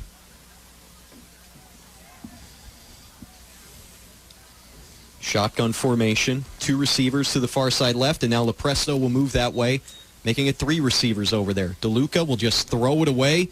They were trying to set up a screen. It got blown up, and DeLuca just got rid of it to make it 4th and 8. Well, here I like the play. You set up the screen, try to do something different here, mix it up a little bit. Where it failed, though, was, again, didn't have enough time to throw, so we had to throw it away. That offensive line for the Pittston Area Patriots has struggled in this game. Again, the Delaware Valley defensive line has been the physical winner in the trenches so far when it comes to this battle. That is without a doubt the case. It's been the big storyline here tonight, is that domination up front. That's what we've seen for weeks now. That's the difference for Delaware Valley, truly, against the other teams in this area. DeLuca takes the 4th down snap. Aiden Black is right breathing down his neck. And again, all DeLuca could do was get rid of it. It's a turnover on downs. And this DV front came to play. So the Warriors will have it. They fumbled it again. They gave up a yard, and they forced another turnover. Now, again, they've been able to get away with those turnovers because of how great the defense has played. But again, against a team like a Valley View, against a team like an Abington Heights, against a team like a Lackawanna Trail, you don't want to make those mistakes because in the end, it might ultimately cost you. Gives Coach O something to talk about at halftime. Mike Isolino is in. He's got a big gain. That's more the Mike Isolino we know. He picks up 11 up to the 49, and he's got a 1st down.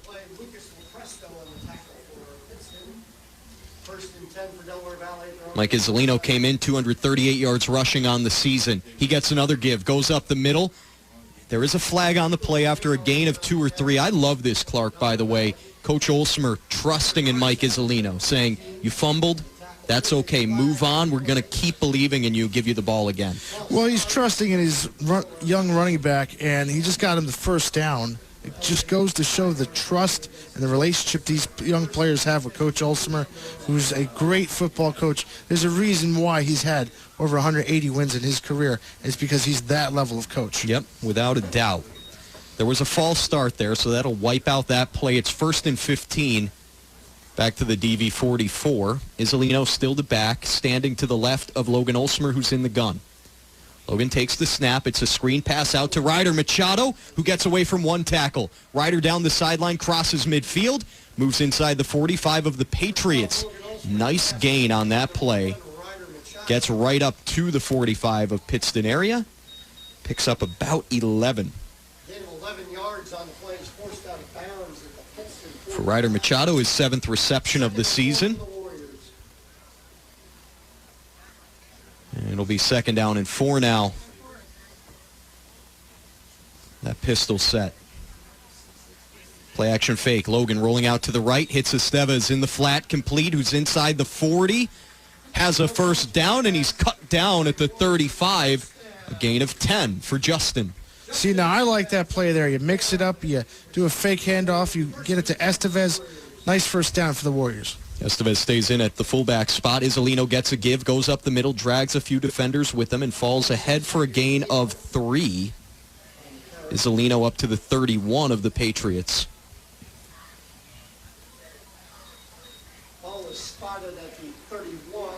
Isolino came in with just 26 carries on the season. He's got 3 on this drive. Here's Estevez. He's got a nice gain, nearing a 1st down. It looks like he's got it. Up to the 24 of the Patriots.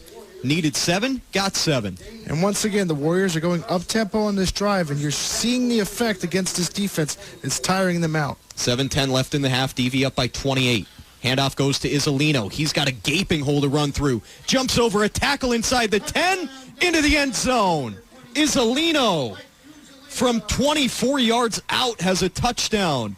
It's 34-0 DV.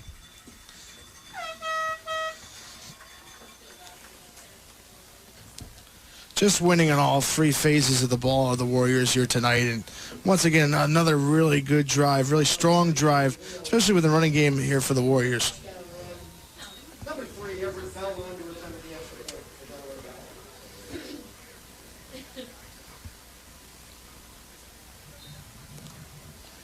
Everett Bell kicks it through the uprights once more. Give you the Olsmer Clark Insurance Drive summary. 6 plays, 62 yards. Minute 39 off the clock. This time, 24-yard rushing touchdown from Mike Isolino, his 3rd rushing score of the year. It's all DV right now. 35-0, 7:01 to go in the half. As a reminder, we've got the Zimmerman and Oliger halftime show upcoming for you. We'll break down what's been a dominant start to this football game for DV. Give you some score updates as well. But, Clark, what's your big takeaway right now? I mean, so far in this game, there's been 2 big storylines in this game. Again, opportunities. The Warriors have taken advantage of their opportunities. The Patriots have not. But what really strikes me with this Warrior team that I really think they've looked great on, especially today, is their offense up-tempo is dangerous. Yep. They get to the line, and Machado and Kolisnik both see that big hole. It's 10 yards of play.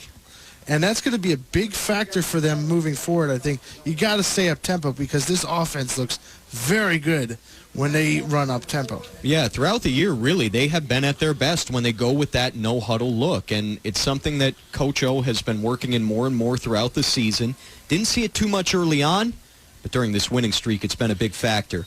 Kickoff will be fielded by Lepresto around the 10. He crosses the 20, comes to the near side, gets away from one tackle, but then there are 3 or 4 more Warriors waiting for him, and he gets pushed out of bounds around the 20-yard line.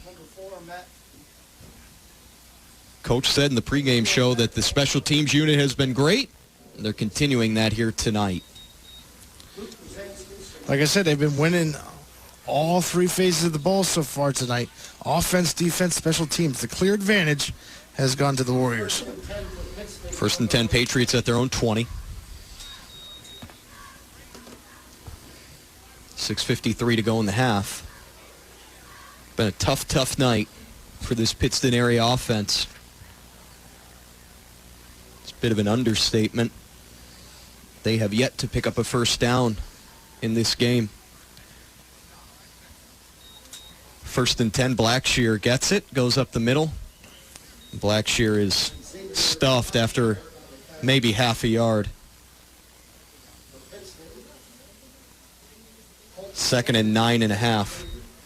And look, I understand in the regard of running a conventional offense that may be a breakthrough and have a big run. Yeah. But in this case, when you are down by 5 touchdowns, it's not exactly the time to run a conventional offense. You have to try and get as much yardage as you can to try to come back. And part of it is maybe a player health thing because you have so much pressure from the defensive line. Now we've got movement along the offensive line. It's just tough, Clark, when every time you drop back, you're under immediate pressure. You don't want to throw your quarterback to the wolves. I really think that that's part of it right now. It is part of it. I mean, I tell you what, I'm getting, as a former alumni myself, I'm getting flashbacks of Parkland. Yeah. You know, and how good of a team we were back then. And then we went up to Parkland High School, and we just struggled. And it's a similar story here tonight. Again, they're a 5-5 team coming in. They had lost some talent, so it wasn't going to be an easy matchup for them. But this has just been Warrior domination. Without a doubt. It's 2nd and 14 now. It's another handoff up the middle, nowhere to go. Looks like this one maybe got back to the line.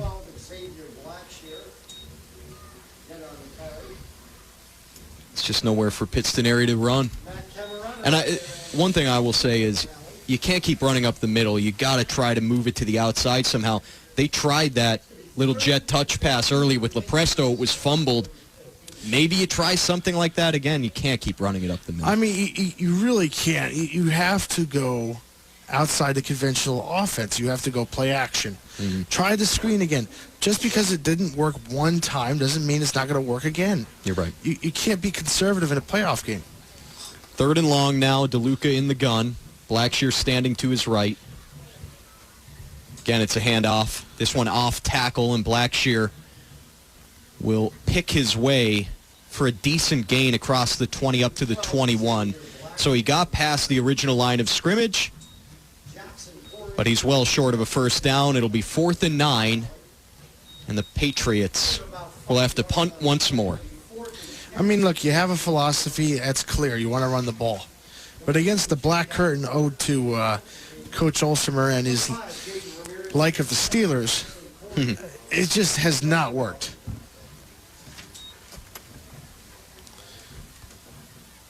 This punt is going to bounce on the Pittston area side of the field. Takes a slight DV hop, and it'll be down at the 48-yard line of the Patriots. Warriors will have it 1st and 10 with 4:08 to go in the half, leading 35-0. That was the 6th punt of the night for Pittston area. And they've also got a fumble and a turnover on downs. Those have been their 8 offensive possessions tonight.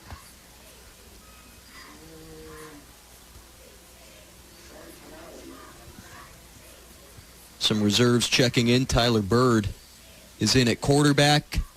And Sean Canale has a nice gain out of the backfield. Sean has looked good in his sparing playing time. Came in 30 carries, 236 yards.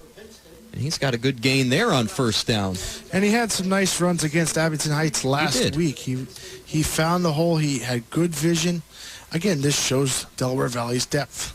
Once Machado and Kallistic both graduate, you see the amount of talent that they have and youth they have.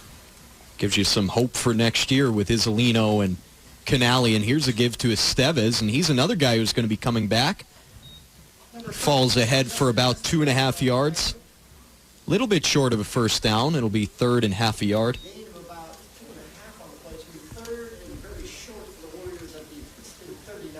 So 3:10 remaining opening half. DV taking their time now. And they'll break the huddle.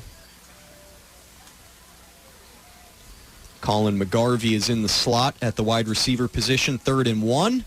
It's a handoff to Canale, and he might not have gotten there. He didn't. And I believe he's a half yard short. Yep. Got back to the line, but no first down, and it's going to be 4th and short for DV.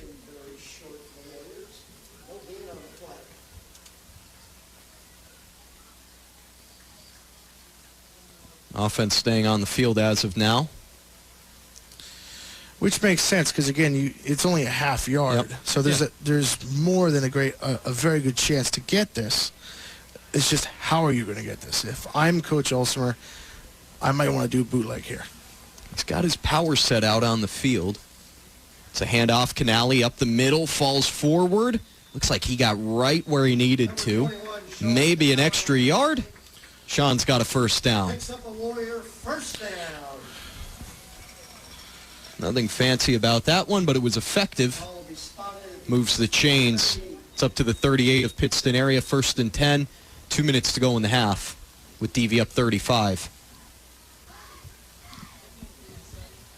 Patriots will get the football to start the 3rd quarter after we have our Zimmerman and Oliger halftime show.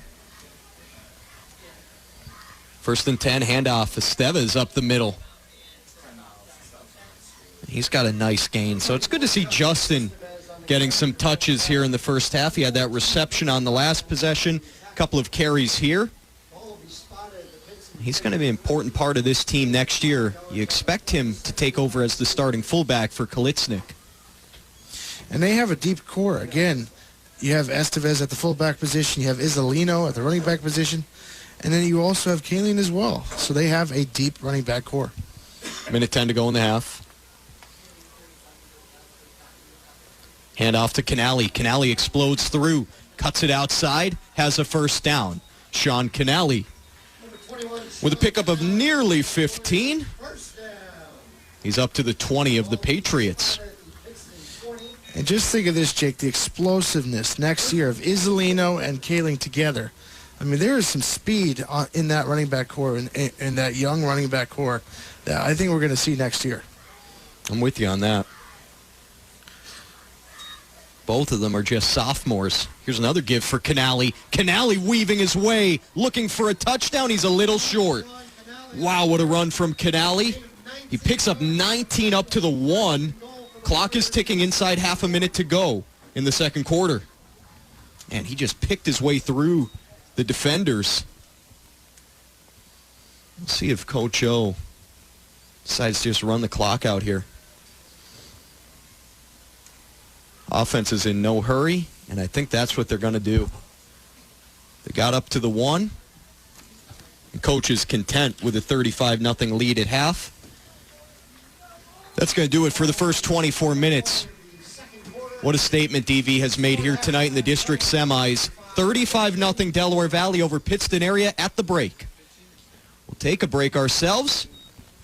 We'll come back for the Zimmerman and Oliger halftime show. You're listening to Delaware Valley High School football on Light 106.9. If you've suffered an injury in New York, New Jersey, or Pennsylvania, you need to call the law firm of Zimmerman and Oliger. They have a concentration in personal injury litigation as well as family law and criminal defense. If you need help getting your life back on track, call them at 570-296-7300 or visit tristatetrial.com. The law firm of Zimmerman and Oliger. They are your tri-state trial team. Get fresh this holiday season with help from Olsemer's Christmas Tree Farm. Open Saturdays and Sundays, 9 a.m. to 4 p.m., now through December 24th at noon. Open Black Friday. The tree pricing is as follows. 6 feet to 8 feet, $50, and trees over 8.5 feet, $80 with a coupon. $5 coupons can be from the newspaper or online at olsemerstreefarm.com. Get fresh this holiday season with a fresh-cut tree, wreath, or swag from Olsemer's Tree Farm. Exit 17 from Route 84 in Sterling, Pennsylvania. Just follow the signs. Hey, it's TC at Action Bikes and Outdoor, hoping that you are having an awesome and active fall season. Our paddling season is winding down, and we are cranking up the bike riding and enjoying the fall foliage. Let us know how we can help you get outside and enjoy it too. We are offering bicycle service packages, rentals, clothing, accessories, and sweet deals on many in-stock hybrid, mountain, gravel, and BMX bikes. Whether you need advice, gear, or service, our super friendly and knowledgeable staff at Action Bikes, located in Port Jervis and Milford, is here and happy to help. When it's time to eat, it's Primetime Meats in Milford. Primetime Meats has the freshest quality meats with great everyday low prices, so you can make meals your family will love for less. Kenny and his staff can even make cooking recommendations. Primetime Meats also has food to go, including subs, sandwiches, hot lunch items, and more. You can even save time and order online at primetimemeatspa.com. Check out daily and weekly specials online, too. When it's time to eat, it's Primetime Meats in Milford. Listen to the game on air and online. This is Warriors football on Light 106.9.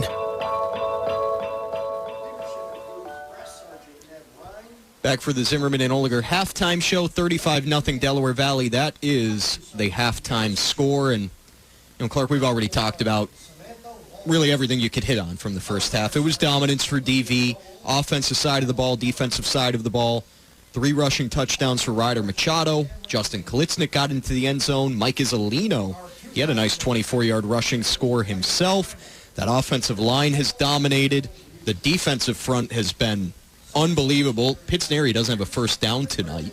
So what is there to say other than DV has played a near perfect except for those 2 fumbles? Well, exactly, and everything that has worked well for the Warriors this season has been on display tonight. They've been fast, physical, they've been up-tempo, and it has really created a clear advantage for the Warriors. Again, 3 touchdowns for Machado on the night already.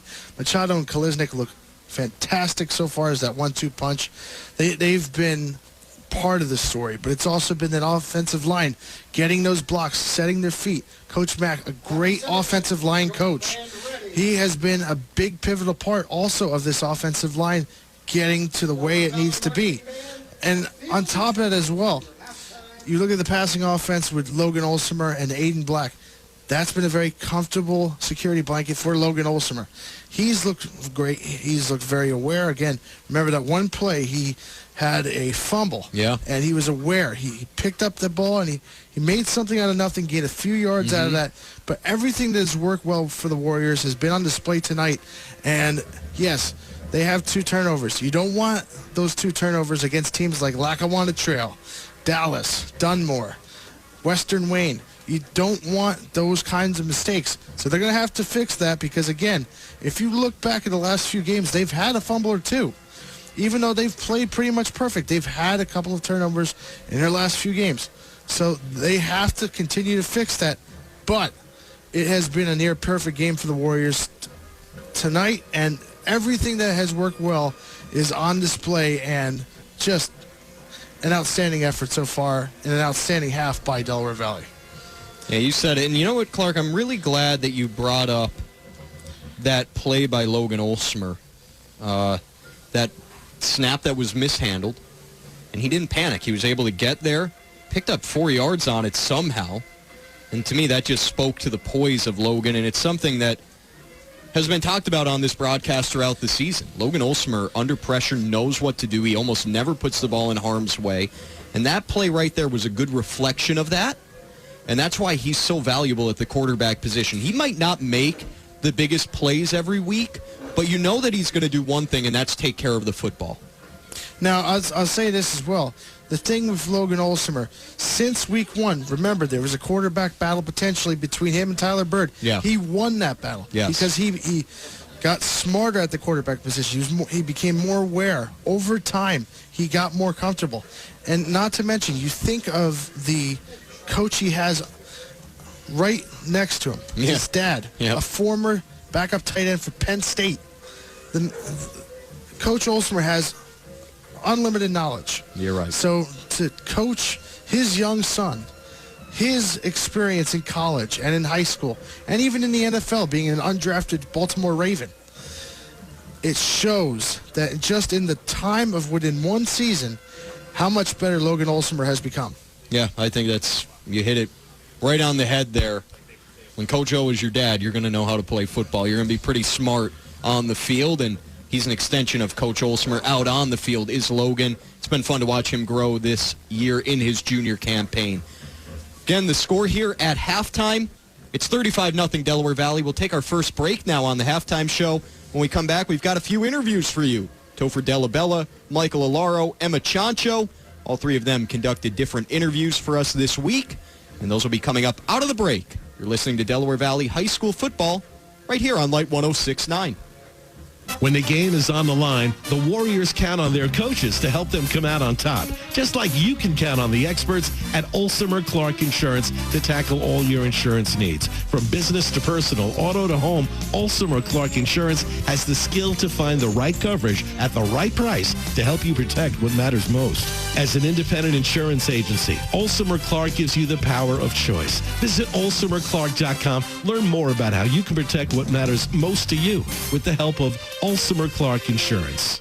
Thinking about selling your home? Call the market-leading real estate experts with an impressive 59 years of experience. Davis Archant Realtors. At Chant in Milford, they prioritize you. There are no hidden costs like tech, marketing, or administrative fees, just transparency and trust. Let them give you a free estimate of your home's value. Choose Davis Archant Realtors, where their goal is to sell your home fast at the best price. Davis Archant Realtors. Call 800-754-5860 or online at chantre.com. The play-by-play of Warriors football is here on Light 106.9. Hi, I'm Michael Alaro with the Delaware Valley High School newspaper. I'm interviewing the DV drum major for the marching band, Abby Zimmerman. So Abby, how did you get to become the drum major? So a little context, this year I'm drum major for senior year, but junior year, my last year, I was visual sergeant, which is one of our just upper leadership positions is how I always call it. Before that, I was one of the section leaders for our flute section. So there were 4 kids and like 4 flute players in the marching band, and then me along with another kid who had graduated, we kind of led the section together. So it was kind of like a natural progression because even before I was any official leader, I was always like helping people out or just being an extra pair of hands for anyone who needed it. So it's kind of just that natural progression over time. So what responsibilities do you have as drum major? Other than waving my hands around on the field looking like a madman, hoping and praying that this band is staying in time. I know during practices, like I will help lead our stretches and our visual warm-up alongside our current visual sergeant. And then when we're on break, I'm normally running around behind the scenes getting like the practice field set up with our yard markers. I always joke I'm Volok's minion because like I'm just like behind the scenes trying to make sure he doesn't have a stroke. Are all of these responsibilities that you have stressful at all? So, a little fun fact, I can't tell when I'm stressed. I can't tell very easily from an objective standpoint. Like from an objective view, definitely is stressful, but it's a matter of all of the things I do creeps up on me to the point where if you start boiling a frog in warm water, they don't notice. So currently I'm a toad in boiling water and I haven't noticed it yet. So do you plan on having a collegiate musical career? So yeah, I plan actually on double majoring in data science and music composition. Do you plan on continuing playing any instruments into college? I probably will because I will have to be a part of an ensemble, so I'll probably be playing flute for that. But in terms of like a performance or like career with or based on an instrument, I don't think I'll be pursuing that. So what are all the instruments that you play? I actually only play 2. I play flute and piano. I've started flute when I was 9 and piano when I was 10, so I picked them up right around the same time. Could you explain a little bit more about what exactly a drum major is? I was joking about this earlier. My mom, when like I've gotten all these different leadership roles over the years, she just Wikipedias them.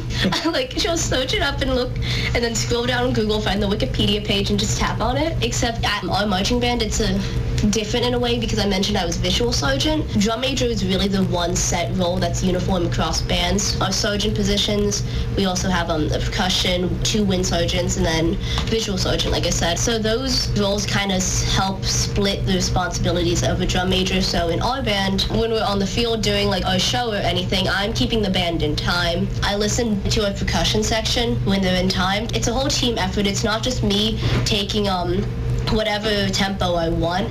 It's me like listening to the wind, seeing where they're comfortable, where they're slowing down or where they're speeding up and just trying to keep them in time. The drum major is kind of just the mini band director, so the band director doesn't have a stroke. So the marching band, you did really well in the first competition. You're moving on. What impact have you directly had to the success of the band so far? So a big thing Bullock's been emphasizing is positivity, and last year it was much more negative, but this year it's much more positive. People are like smiling and enjoying the time. We were actually talking about it during one of our meetings. Like when the band is positive, smiling, and actually has energy, we're very effective because like no one's grumbling about something. We're all just like, we're super happy, so we're just focused in on our goal of actually nationals since that's this coming Sunday. Again, this is Michael Alaro interviewing Abby Zimmerman, the Delaware Valley Marching Band drum major. So where is nationals going to be taking place? It's in Allentown. I want to say Jim Barty Croft or something. It's one of the fields in Allentown. It's actually a pretty well-known field in like the marching world because Drum Corps International, that's kind of like the professional marching band. They use that field too for competition, so we're going to that same field for our nationals. Depending on how you guys place in nationals, is there like the next competition that you can get to? Nope, just nationals, because marching season always ends right around the same time as football season. Obviously, we have our playoffs, so football will be going into Thanksgiving. Sounds like fun. Well, thank you very much for your time. We appreciate it, and good luck at nationals. Thank you. Hello, my name is Emma Chancho, and I'm the Delaware Valley High School's opinions editor. I'm here with Olivia Rowell, who is the color guard sergeant. How long have you been a part of color guard? I first joined color guard when I was in 10th grade. What is your favorite part of color guard? My favorite part of color guard is the expression that we are able to show with the flags and how it contributes to the music. What effect has color guard had on your life, and do you see it impacting your future? I have met some of my long-lasting friends in color guard. I know people that have graduated I still talk to this day, and a lot of my colleges that I'm applying to don't have a color guard, but it's definitely going to impact how I see the world. What is a challenge you have faced during your experience with color guard? Dropping the flag. There are so many bruises and cuts that happen with that. I currently have a bruise on my nose from the flag. What are some things you are looking forward to going to nationals this Sunday? I'm looking forward to putting together the show that we've been waiting for all year, because we worked through it from August to now, and we just added stuff to the closer, which is the end of part of the song, and so we just added new flag works, so seeing that all come together will be really nice. What really pulls all of your other teammates together? Communication. I know there's been times where we will have separate side conversations of something that's like confusing, but then we won't actually get the answer answered until we all come together. Is there anything else you would like to add? I love color guard, and if you're interested in joining, definitely talk to Mr. Bullock, because we are always looking for new people. Hi, I'm Topher Delabella, and I am a sports co-editor of the Delaware. Today I'm here with Mr. Richard Bullock, director of the marching band. Mr. Bullock, tell me about this year's marching band. So our show is called Primal. It's all original music that I wrote for our marching band. It has lots of tribal undertones to it and lots of really percussive stuff. And yeah, it's just a fun show. Lots of louder spots and a very different style than we're used to playing. How would you compare this year's band to any other band you've directed in your career? This specific group gelled super early at camp. The leadership has taken their roles very seriously, and it's helping to carry the group and just make it a really cohesive group. It's easy to manage a big group like this when everybody's a team player, and the leadership has just been really awesome. How do you think the band is going to perform at Nationals this Sunday? I'm hoping for our best run. Yeah, we really have to step up. We're against some really tough groups from around the nation. We definitely have our work cut out for us, but I'm just hoping for our best run of the show, and that's all I could ask for. Are there any challenges you have faced so far this year that were difficult for you as a group to overcome? Definitely the weather. It has rained so much this year, so between our practices and I feel like every time we put our uniforms on, it's raining, and you know, a lot of the instruments don't do well in the rain, and we have an audio team and full-on audio boards and everything, and when it rains, it really puts a kink in things, but the band has really stepped up to overcome that. We have learned over this season how to manage the rain as best as we can. Yeah, it must be tough, like during the rain games, right? Absolutely, absolutely. Are there any spotlight members of the band that you want to point out? I think all the leadership, from drum majors to the sergeants. I have a lot of leaders in the group. I don't want to just name a couple, and the section leaders. Without them, this year would not have been as smooth and as successful as it's been. So just all our leadership, they've really outdone themselves this year. Is there anything else you would like to add? Come on out to the pre-games. Check us out. We have the next 3 games are, hopefully, we keep moving on, and come on out to check us out pre-game. We're already planning for next year, so if anybody's interested in joining us, we have positions for audio team if you want to learn how to use a soundboard and speakers, color guard who uses the flags and different equipment, drum line, and winds. So we're always looking for new members, and no experience is necessary. We'll teach everybody. Okay, well, thank you, Mr. Bullock, for your time. Again, this is Topher Delabella from the Delaware with Mr. Richard Bullock. I want to thank everyone there who took some time to talk about the DV Marching Band and Color Guard. Topher Delabella with Mr. Bullock. Michael Alaro with Abby Zimmerman, and Emma Chancho sitting down with Olivia Rowell. 3 really nice conversations that we had there at half. What they've produced for us throughout the season, all the spots that they've given us for our halftime show, they're doing a great job. And we hope that they'll continue over the next couple of weeks, hoping that DV allows there to be a couple more weeks here this season. There should be at least one, considering Delaware Valley is leading 35-0 at half. Take a quick break here on the Zimmerman and Oliger halftime show. When we come back, we've got third quarter action for you between the Warriors and the Patriots. You're listening to Delaware Valley High School football on Light 106.9. All right, son. Time to put out this campfire. Dad, we learned about this in school. Oh, did you now? Okay. What's first? Smokey Bear said to. First drown it with a bucket of water, then stir it with a shovel. Wow, you sound just like him. Then he said. If it's still warm, then do it again. Where can I learn all this? It's all on SmokeyBear.com with other wildfire prevention tips, because only you can prevent wildfires. Brought to you by the USDA Forest Service, your state forester, and the Ad Council. Hi, I'm Danica Patrick. Watching my nieces grow, play, and learn is amazing, but not every child gets to be carefree. 1 in 6 kids in the U.S. are hungry. This breaks my heart, and it's something that Feeding America is working to change. Each year, the Feeding America network of food banks rescues billions of pounds of good food that would have gone to waste and gives it to families in need. To help, visit feedingamerica.org. Brought to you by Feeding America and the Ad Council. Listen to the game on air and online. This is Warriors football on Light 106.9. Back in Milford for the start of the second half. It's 35-0 DV. He's Clark Eaton. I'm Jake Graziano. You're, well, you. And we thank you for tuning in on this Friday evening with Delaware Valley up by 5 scores on Pittston Area as we begin the third quarter. The Patriots will receive the opening kickoff here of half number 2. Lepresto and Walter are back deep, standing around their own 10, awaiting Everett Bell's kickoff.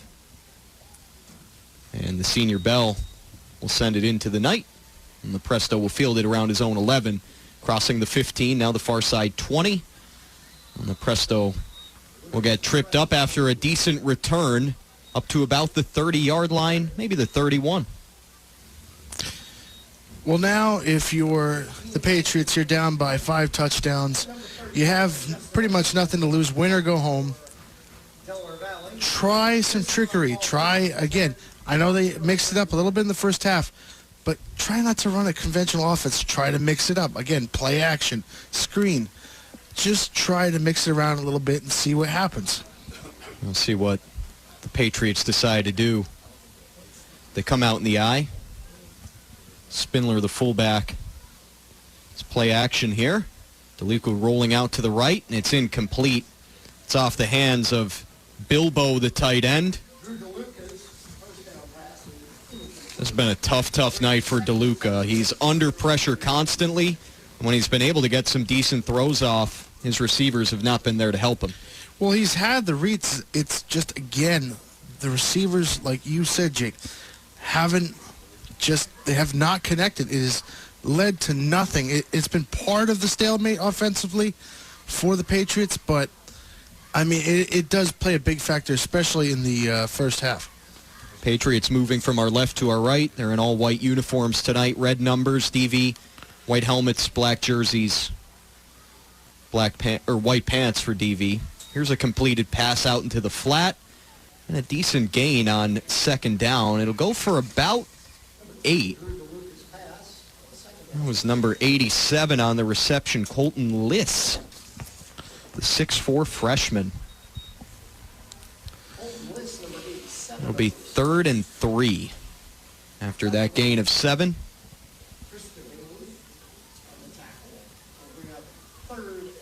10-10 remaining third quarter. DV up 35-0. Let's see if Pittston Area can find their way to this first down. DeLuca in the gun. Lepresto is by himself to the right of the formation. He's in motion now. We've seen that quite a bit tonight. It's a screen pass complete out to Lepresto. Lepresto is going to pick up a first down. Past the 40, up to the 45 on a gain of 7. And that's the first catch of the night for the Patriots' leading receiver, the freshman, Lucas Lepresto. If it fails once, don't be afraid to try it again. This time they try it again. What happens? First down, positive momentum. Need to have that to happen in order to have drives where you score. And that was the first down, really, for the Patriots all night. It was. They'll come out in the eye now. The tailback here is Blackshear. Spindler, the fullback. It's a handoff to Xavier Blackshear. Xavier Blackshear fights for a decent gain on first down. He picks up 4, getting up to the 49. So Pittston Area offense has something working here. Some of the DV reserves are in on defense now. 2nd and 6 for Pittston at their own 49. 2nd down and 6. Blackshear will stay in as the running back standing to the right of the quarterback, DeLuca, who's in the gun. DeLuca takes the snap, pitches it out to Blackshear. Blackshear cuts it back to the middle of the field, now to the opposite side. Blackshear will fight his way back to the line of scrimmage. That was a ton of work for no gain. And you could tell that Blackshear is pretty frustrated with that one. But a good effort by him. 3rd and 6 at the 49 now. Well, yeah, because he could have lost 4 or 5 yards. For him to get back to the line of scrimmage there, even just to have no gain, was a nice play by Blackshear. He'll stay in the game. Spindler joins the backfield as well with DeLuca in the gun. Receiver to each side of the set. DeLuca's looking out to the right, to the near side. It's complete to Lepresto. And Lepresto into DV territory, has a first down. 8 more yards for the Patriots. They'll actually give him 7 up to the 44 of DV. Now, so far, I like this drive. They're mixing it up. That's what they had to do at the end of the first half. They're doing it now in the start of the second half. And look at the results that are happening right now. They got 2 first downs in this drive. And it has carried on some positive momentum for the Patriots.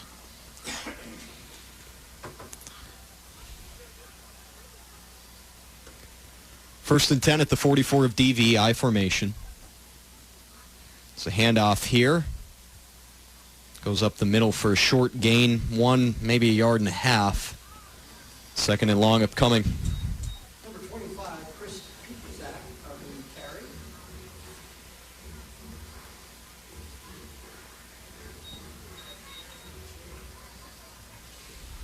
Maybe a yard on the play. It was 2nd and 9 for Pittston. 6:40 remaining third quarter. It's 35-0 DV. It's 2nd down and 9 at the 43 of the Warriors. I formation, receiver to each side of the set here on this 2nd and 9. Play action fake. DeLuca has some time. Now he rolls out to the right. DeLuca's just going to heave this one up. It's incomplete. Walter was there. Lepresto, there is a flag. Lepresto might have gotten held up there by the defensive backfield of the Warriors.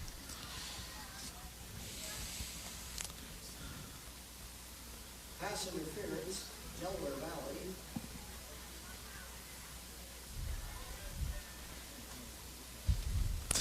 And to be honest, that was the smartest play by DeLuca all game so far, is to throw that up and have that pass interference be called.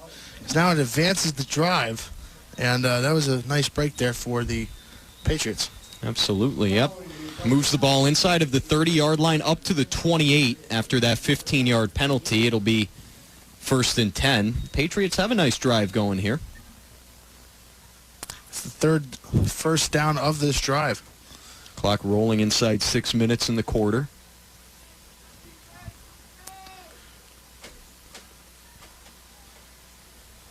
DeLuca's in the gun now. Lepresto is in motion. They fake it to him, and now they'll throw it to him. It's a swing pass out to Lepresto, who makes a couple men miss. Lepresto, really tough to tackle out in space. He's still going. Lepresto's got a first down. There are a couple of flags on the field. That was an impressive run after the catch by Lucas Lepresto, but we'll see what these flags are. You have to wonder if this is a block on a pick play. Referees will sort this one out.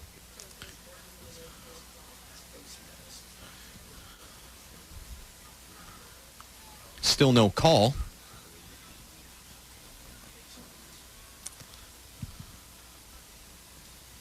It's a face mask penalty on DV. So that first down reception from Lepresto will stand, and some yardage is going to be tacked on top of it as well. It's going to be 1st and goal at the 10.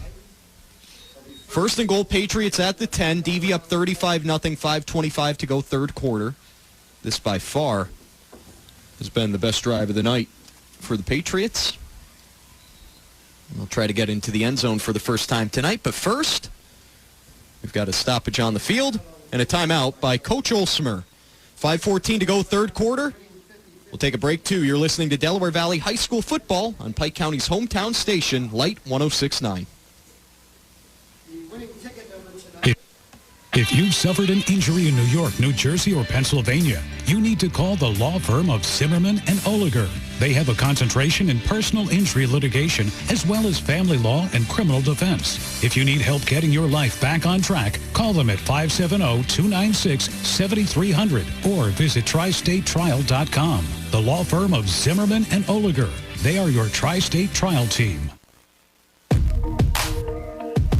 The play-by-play of Warriors football is here on Light 106.9.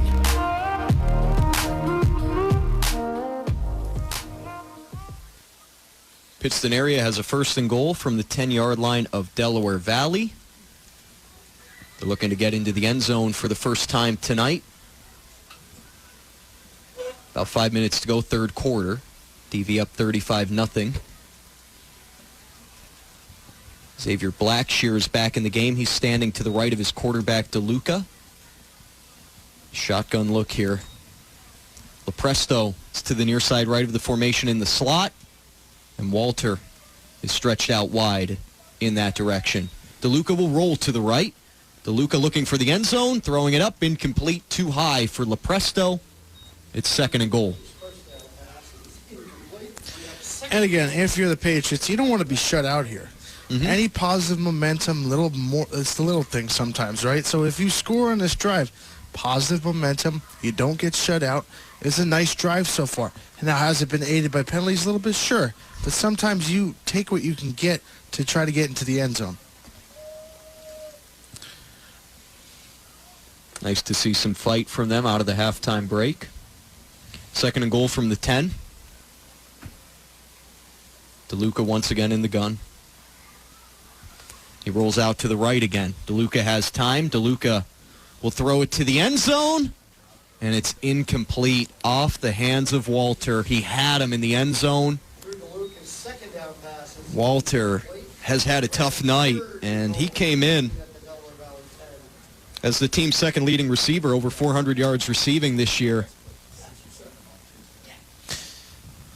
And he's been targeted the most. Yeah. And he just has had really 2 really big drops, this one being the second one. Clock running with this 35-0 lead. We're inside of 4 minutes to go in the third. It'll be 3rd and goal from the 10. Pittston Area has 2 more chances to get this one in the end zone. And they've got all 3 receivers in this formation to the right. DeLuca sets up a screen. It's complete to Walter. Walter has some blocking in front, and Walter is going to waltz his way in. There's a touchdown. Drew DeLuca to Matt Walter. The 4th receiving touchdown of the season for Walter, and it's 35-6 DV with 3:29 to go in the third. Well, maybe too little, too late, but that was a nice drive there by the Patriots with some positive momentum. Walter finally gets on the board with a touchdown, and a nice drive capped off by that touchdown.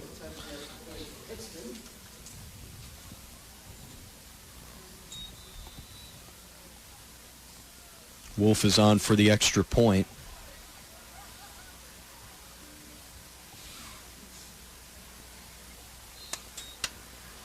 And the kick is good. 35-7 is the score after that touchdown drive from the Patriots. We'll take a quick break. Now you're listening to Delaware Valley High School football on Light 106.9 and on the Light 106.9 WYNY app. Get fresh this holiday season with help from Olsemer's Christmas Tree Farm. Open Saturdays and Sundays, 9 a.m. to 4 p.m., now through December 24th at noon. Open Black Friday. The tree pricing is as follows. 6 feet to 8 feet, $50, and trees over 8.5 feet, $80 with a coupon. $5 coupons can be from the newspaper or online at olsemerstreefarm.com. Get fresh this holiday season with a fresh-cut tree, wreath, or swag from Olsemer's Tree Farm. Exit 17 from Route 84 in Sterling, Pennsylvania. Just follow the signs. You're listening to Warriors football on Light 106.9. Pittston Area is on the board after a 10-yard receiving touchdown by Matt Walter. Good for him to get into the end zone after some tough drops. Made a nice play there. A good run after the catch. And now the Olsemer Clark Insurance Drive summary. 10 plays, 69 yards. 8 minutes, 22 seconds off the clock. Patriots into the end zone. It's 35-7 DV, and they'll get the football back now. Ramirez, Machado, Isolino, they're back awaiting this kick from Wolf. It'll bounce around the 15 and fielded on one hop by Ramirez at the 10, who crosses the 15, the far side 20. Gets away from one tackle, keeps going. He's past the 25 now. Cuts away and falls forward past the 30. Jaden Ramirez with a return out to the 32. About 22, 23 yards on that one for the senior receiver. DV will have it 1st and 10 at a decent starting spot of the 32 with 3:18 to go in the third.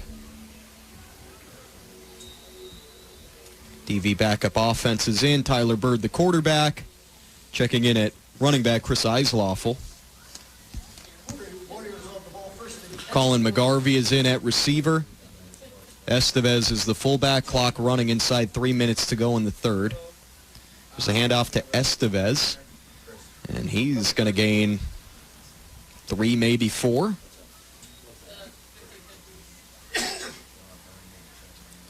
Give you some score updates in a moment here. DV, assuming they avoid catastrophe, will win here tonight and move on to the district title game in a week. They'll face the winner of tomorrow's contest between Scranton and Abington Heights. Two teams that the Warriors defeated at the end of the regular season. And the winner of that will march on to the state playoffs. 2nd and 6 now after that 4-yard gain, and Eislawfel gets his first carry of the game. He's got a good gain on 2nd down. Crosses the 45, gets up to the 48 on a pickup of 12. And 1st down for DV. Let's get you some of those other scores here in a moment.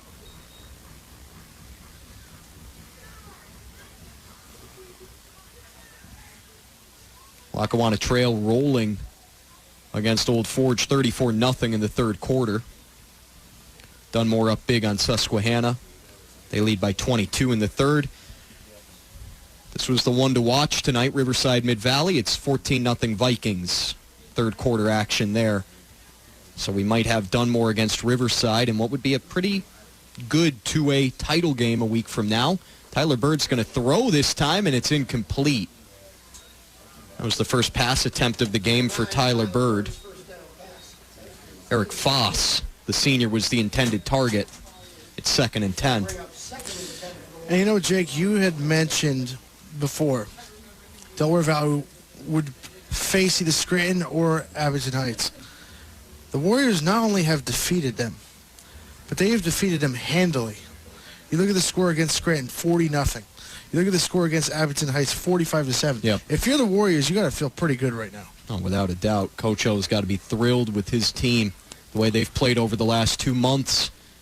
Eislawfel with a nice gain. There is a flag on the field. Let's keep going with those scores. Western Wayne leads Lake Lehman 21-7 in the third. And then all those 4A quarterfinals. How about this? First off, Dallas is up big on Wallenpaupack. That was expected. Valley View only up 5 on Berwick in the fourth quarter. The Bulldogs have a chance, depending on how exactly that's playing out. But Berwick is in that game late against Valley View. That would be a big upset. Berwick came in 3-7, Valley View 8-2. We've also got a close one in the 3-6 matchup. 3-seed Wyoming area leads North Pocono, the 6-seed, 17-12 in the third quarter. So potential for 2 upsets in the 4A quarterfinals. And finally, Nanaco Crestwood. That one's knotted up at 14 in the third. Class 6A sub-regional. Nazareth leads Wilkes-Barre 35-0. Parkland leads Williamsport 42-0. Both of those games are at the half. We'll take a break now here on our broadcast as we've reached the end of the third quarter with DV leading 35-7. We'll be right back. You're listening to Delaware Valley High School football on Light 106.9. Do you want to give back to an individual with disabilities and help change a life? The Guide Dog Foundation and America's Vet Dogs are seeking volunteers to help raise future guide or service dogs. Puppy raisers provide loving homes for puppies until they are old enough to begin formal training. Help raise an adorable pup into a future guide or service dog for a person who is blind, visually impaired, a veteran, or a first responder. Visit puppy.guidedog.org to learn more. That's guidedog.org. Sponsored by the Guide Dog Foundation. All season, don't miss the action of DV football. Home or away, we'll carry the play-by-play here on Light 106.9. Back now at Warriors Stadium for the start of the fourth quarter. And on 2nd and 20, Chris Eislaffel gains about a yard.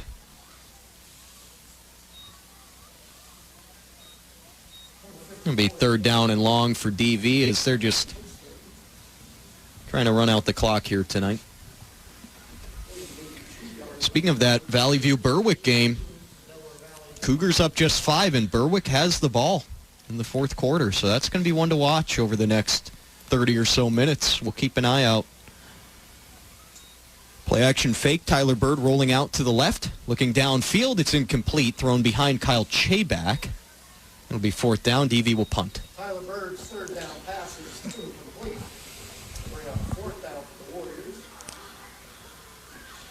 Well, I think looking forward to this Warrior postseason schedule, again, think of the teams that you're going to have tough times against, right? Scranton Prep. Warriors have had fits with Scranton Prep. You also look at a team potentially maybe like a Crestwood or, teams like that. They're going to be tough for the Warriors, but Lackawanna Trail might be the toughest opponent because they're out there dominating right now. And they're a great team out of the 1A classification. This punt bounced off the Pittston area return man, and it'll be covered up by the Patriots around the 15. Yeah, Lackawanna Trail is a team that in 1A could do some damage at the state level, and they're going to win the district tonight against Old Forge. As far as DV, they're going to have to deal with the winner of Scranton Abington Heights a week from now, and the winner of that advances to take on the District 11 winner in the first round of the state playoffs. Could end up being Whitehall, who DV played last year down on the road. That was a good game for a half before the Zephyrs started to pull away, but sure might be up here in Milford. We'll have to wait and see. DV, of course, has to take care of business in a week before any of that matters. Of course, and, you look at this Warrior team, and they're a much more complete team than they were last year. So the fact that I think it's very possible that they can go toe-to-toe with the Zephyrs. I agree.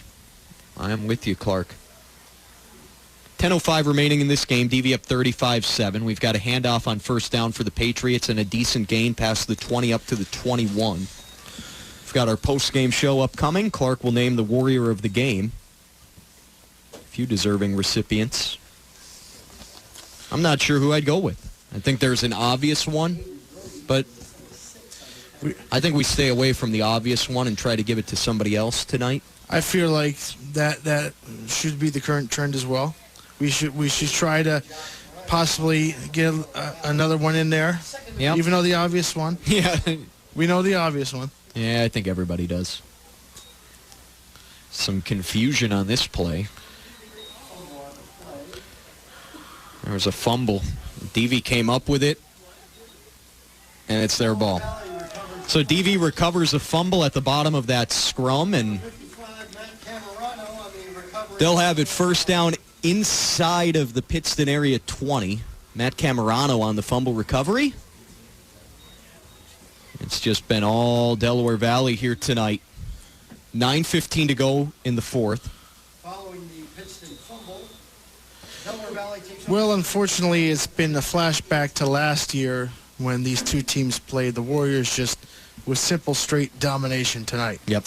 Yeah, last year these teams met in the semis in Pittston.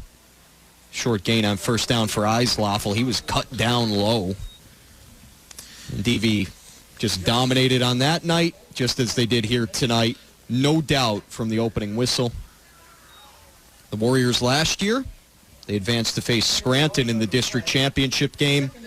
won that on a Thursday night. It was played on a Thursday because of fear of rain on Friday. This year, hopefully that's not the case again. Probably be next Friday here at Warriors Stadium. Handoff up the middle to one of the reserve fullbacks.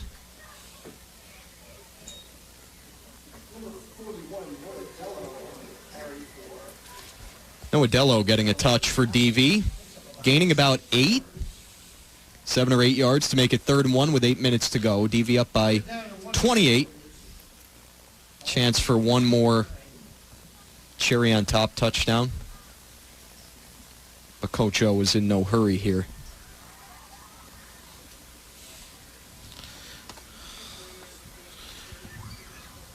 Eislaffel's the tailback.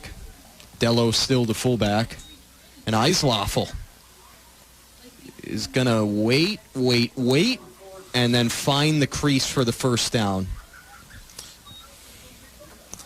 I mean, look, if you're the Warriors here, you don't want to do much. You want to run the clock out.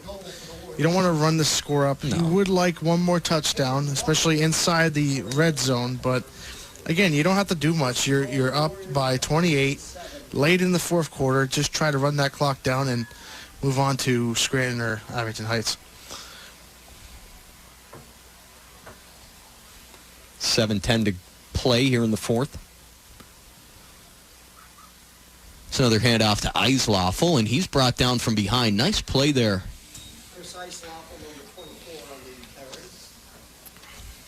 Might have gotten back to the line. It was Aiden Brody for the Patriots making that good play. I'll give Eislaffel, I'll give him a yard actually up to the 6. Good effort by Chris to pick up a yard out of that.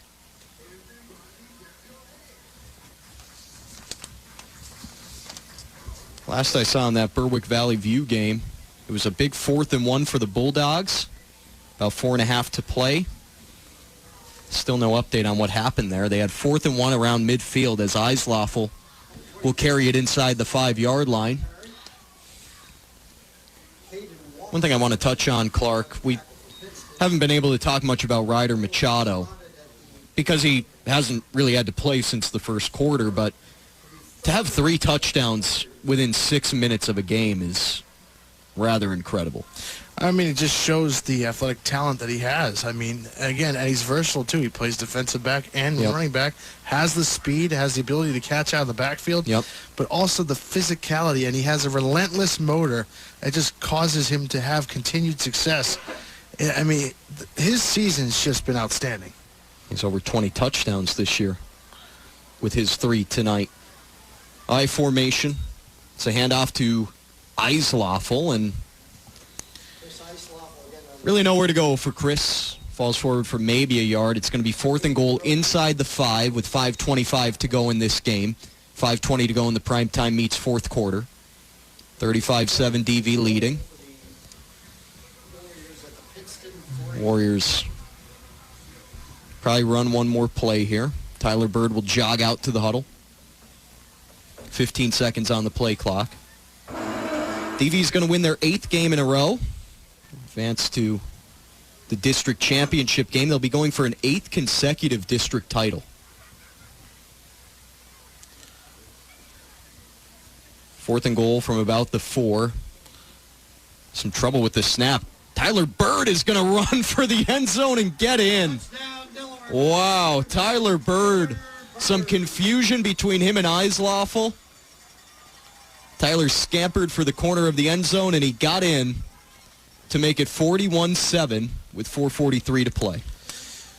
Well, Tyler just flew like a bird and scampered away to the outside, gets to the right side, gets that touchdown, and a nice run there by Tyler Bird to cap off what has been an outstanding night for the Warriors. It was pretty impressive from Bird. His first rushing touchdown of the year, 3rd total TD for him. I think he was saying bye-bye Birdie. At least, or maybe that might have been the defense of the of somebody Patriots. was. I'm not sure. Everett Bell on for another extra point try. Colin McGarvey on to hold this time instead of Jackson Corey. And the kick is good. 42-7. We'll take one more break here.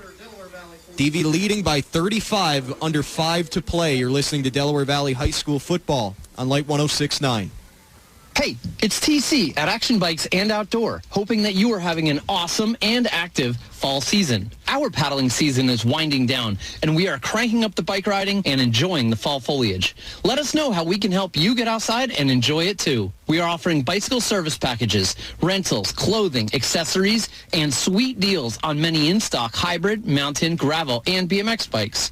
Whether you need advice, gear, or service, our super friendly and knowledgeable staff at Action Bikes, located in Port Jervis and Milford, is here and happy to help. Yard by yard, play by play.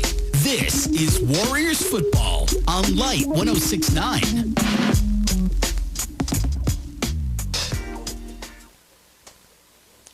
Back at Warriors Stadium, it was a 4-yard rushing touchdown by Tyler Bird to make it 42-7 DV, 4:43 to play in this football game.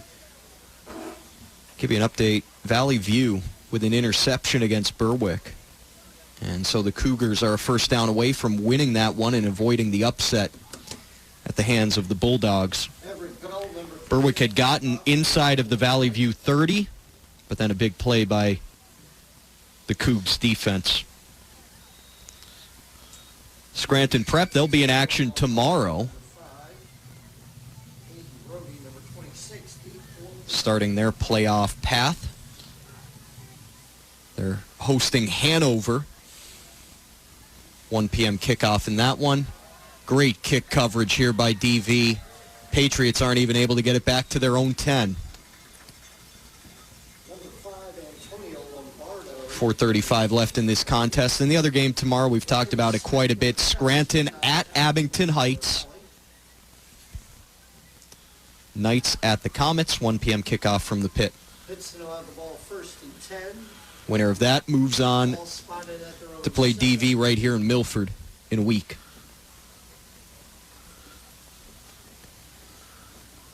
Tough spot for the Patriots to be. Expect them to just run the ball a few times and get on out of here. It'll be the end of the season, end of the road for the Patriots. They'll finish 5-6. Decent 2023 campaign for them. They're a very young team. You look up and down their roster, it is full of sophomores. They will be losing their quarterback, Drew DeLuca. He graduates after an impressive senior season in which he threw for over 1,400 yards. He had 17 passing touchdowns, including the one tonight. So DeLuca will move on. But the leading receiver, Lepresto, will be back. And a few of the other key contributors will be as well.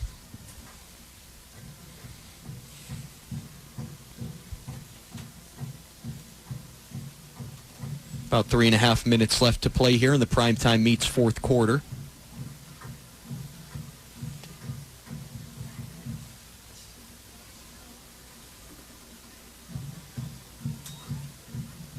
Hand off to the up back.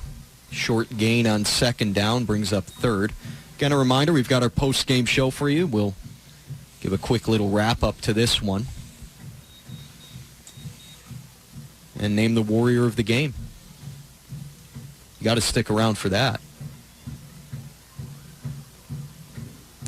Clark, talk through the process. What are you thinking for Warrior of the game? Well, you know, I got a few choices, but I got a choice that most people may not think of, but when I explain why, they'll understand. Well, you got to stick around for that now. Got to find out what Clark's thinking. 3rd and long. Another handoff from the Patriots. Gains 1 or maybe 2. We'll give you one last quick look at the scores as well in the post-game show. Looking on that Valley View and also the Wyoming area games. Those are the 2 tight ones here tonight.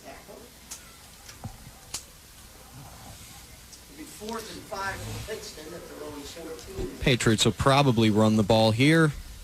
Maybe they're going to run out the punt team. Under 2 minutes left. I think if you're the Patriots, you just run it here and going to reset the play clock.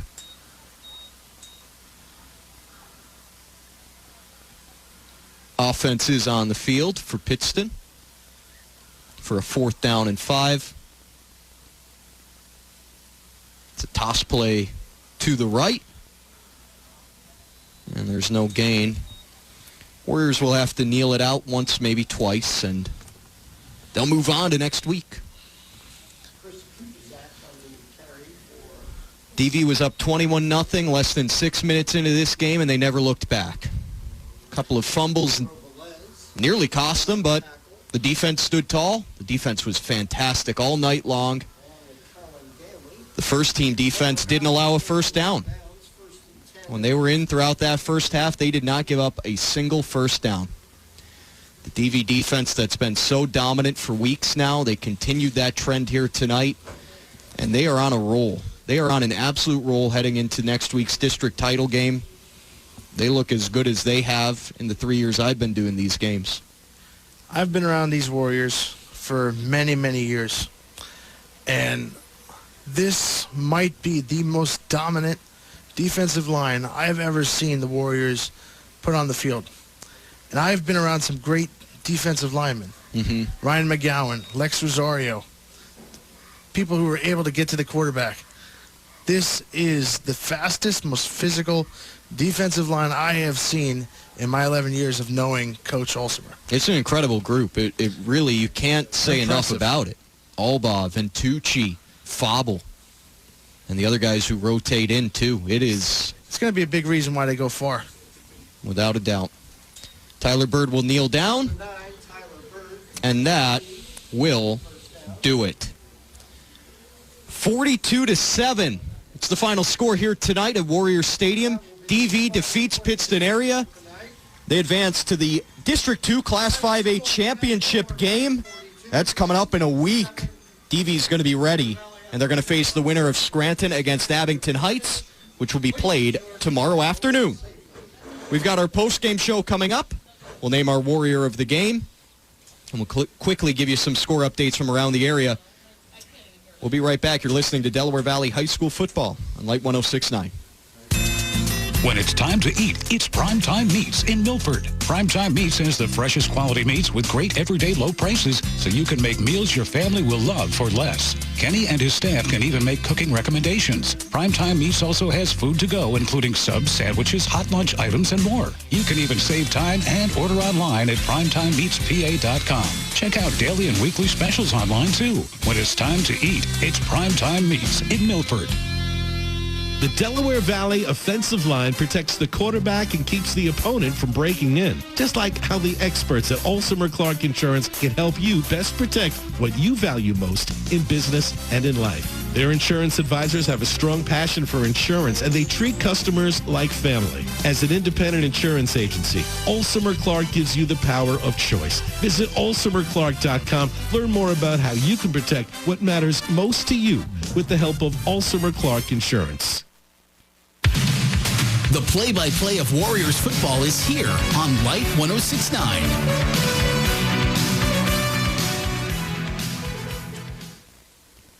Time for the post-game show with Clark Eaton. I'm Jake Graziano. 42-7. That's the final score. Delaware Valley defeating Pittston Area. It was all DV from the beginning. And we've talked more than enough about this game. We don't need to rehash much. DV was great from the start. The running game was dominant all night long. The defensive line was dominant all night long, pressuring DeLuca. The secondary did their job. Everybody played well on this night. But the Warrior of the game, there can only be one. Clark, who are you going with? I'm going with the junior Luke Brzezinski, number 20, 6 foot, 170 pounds.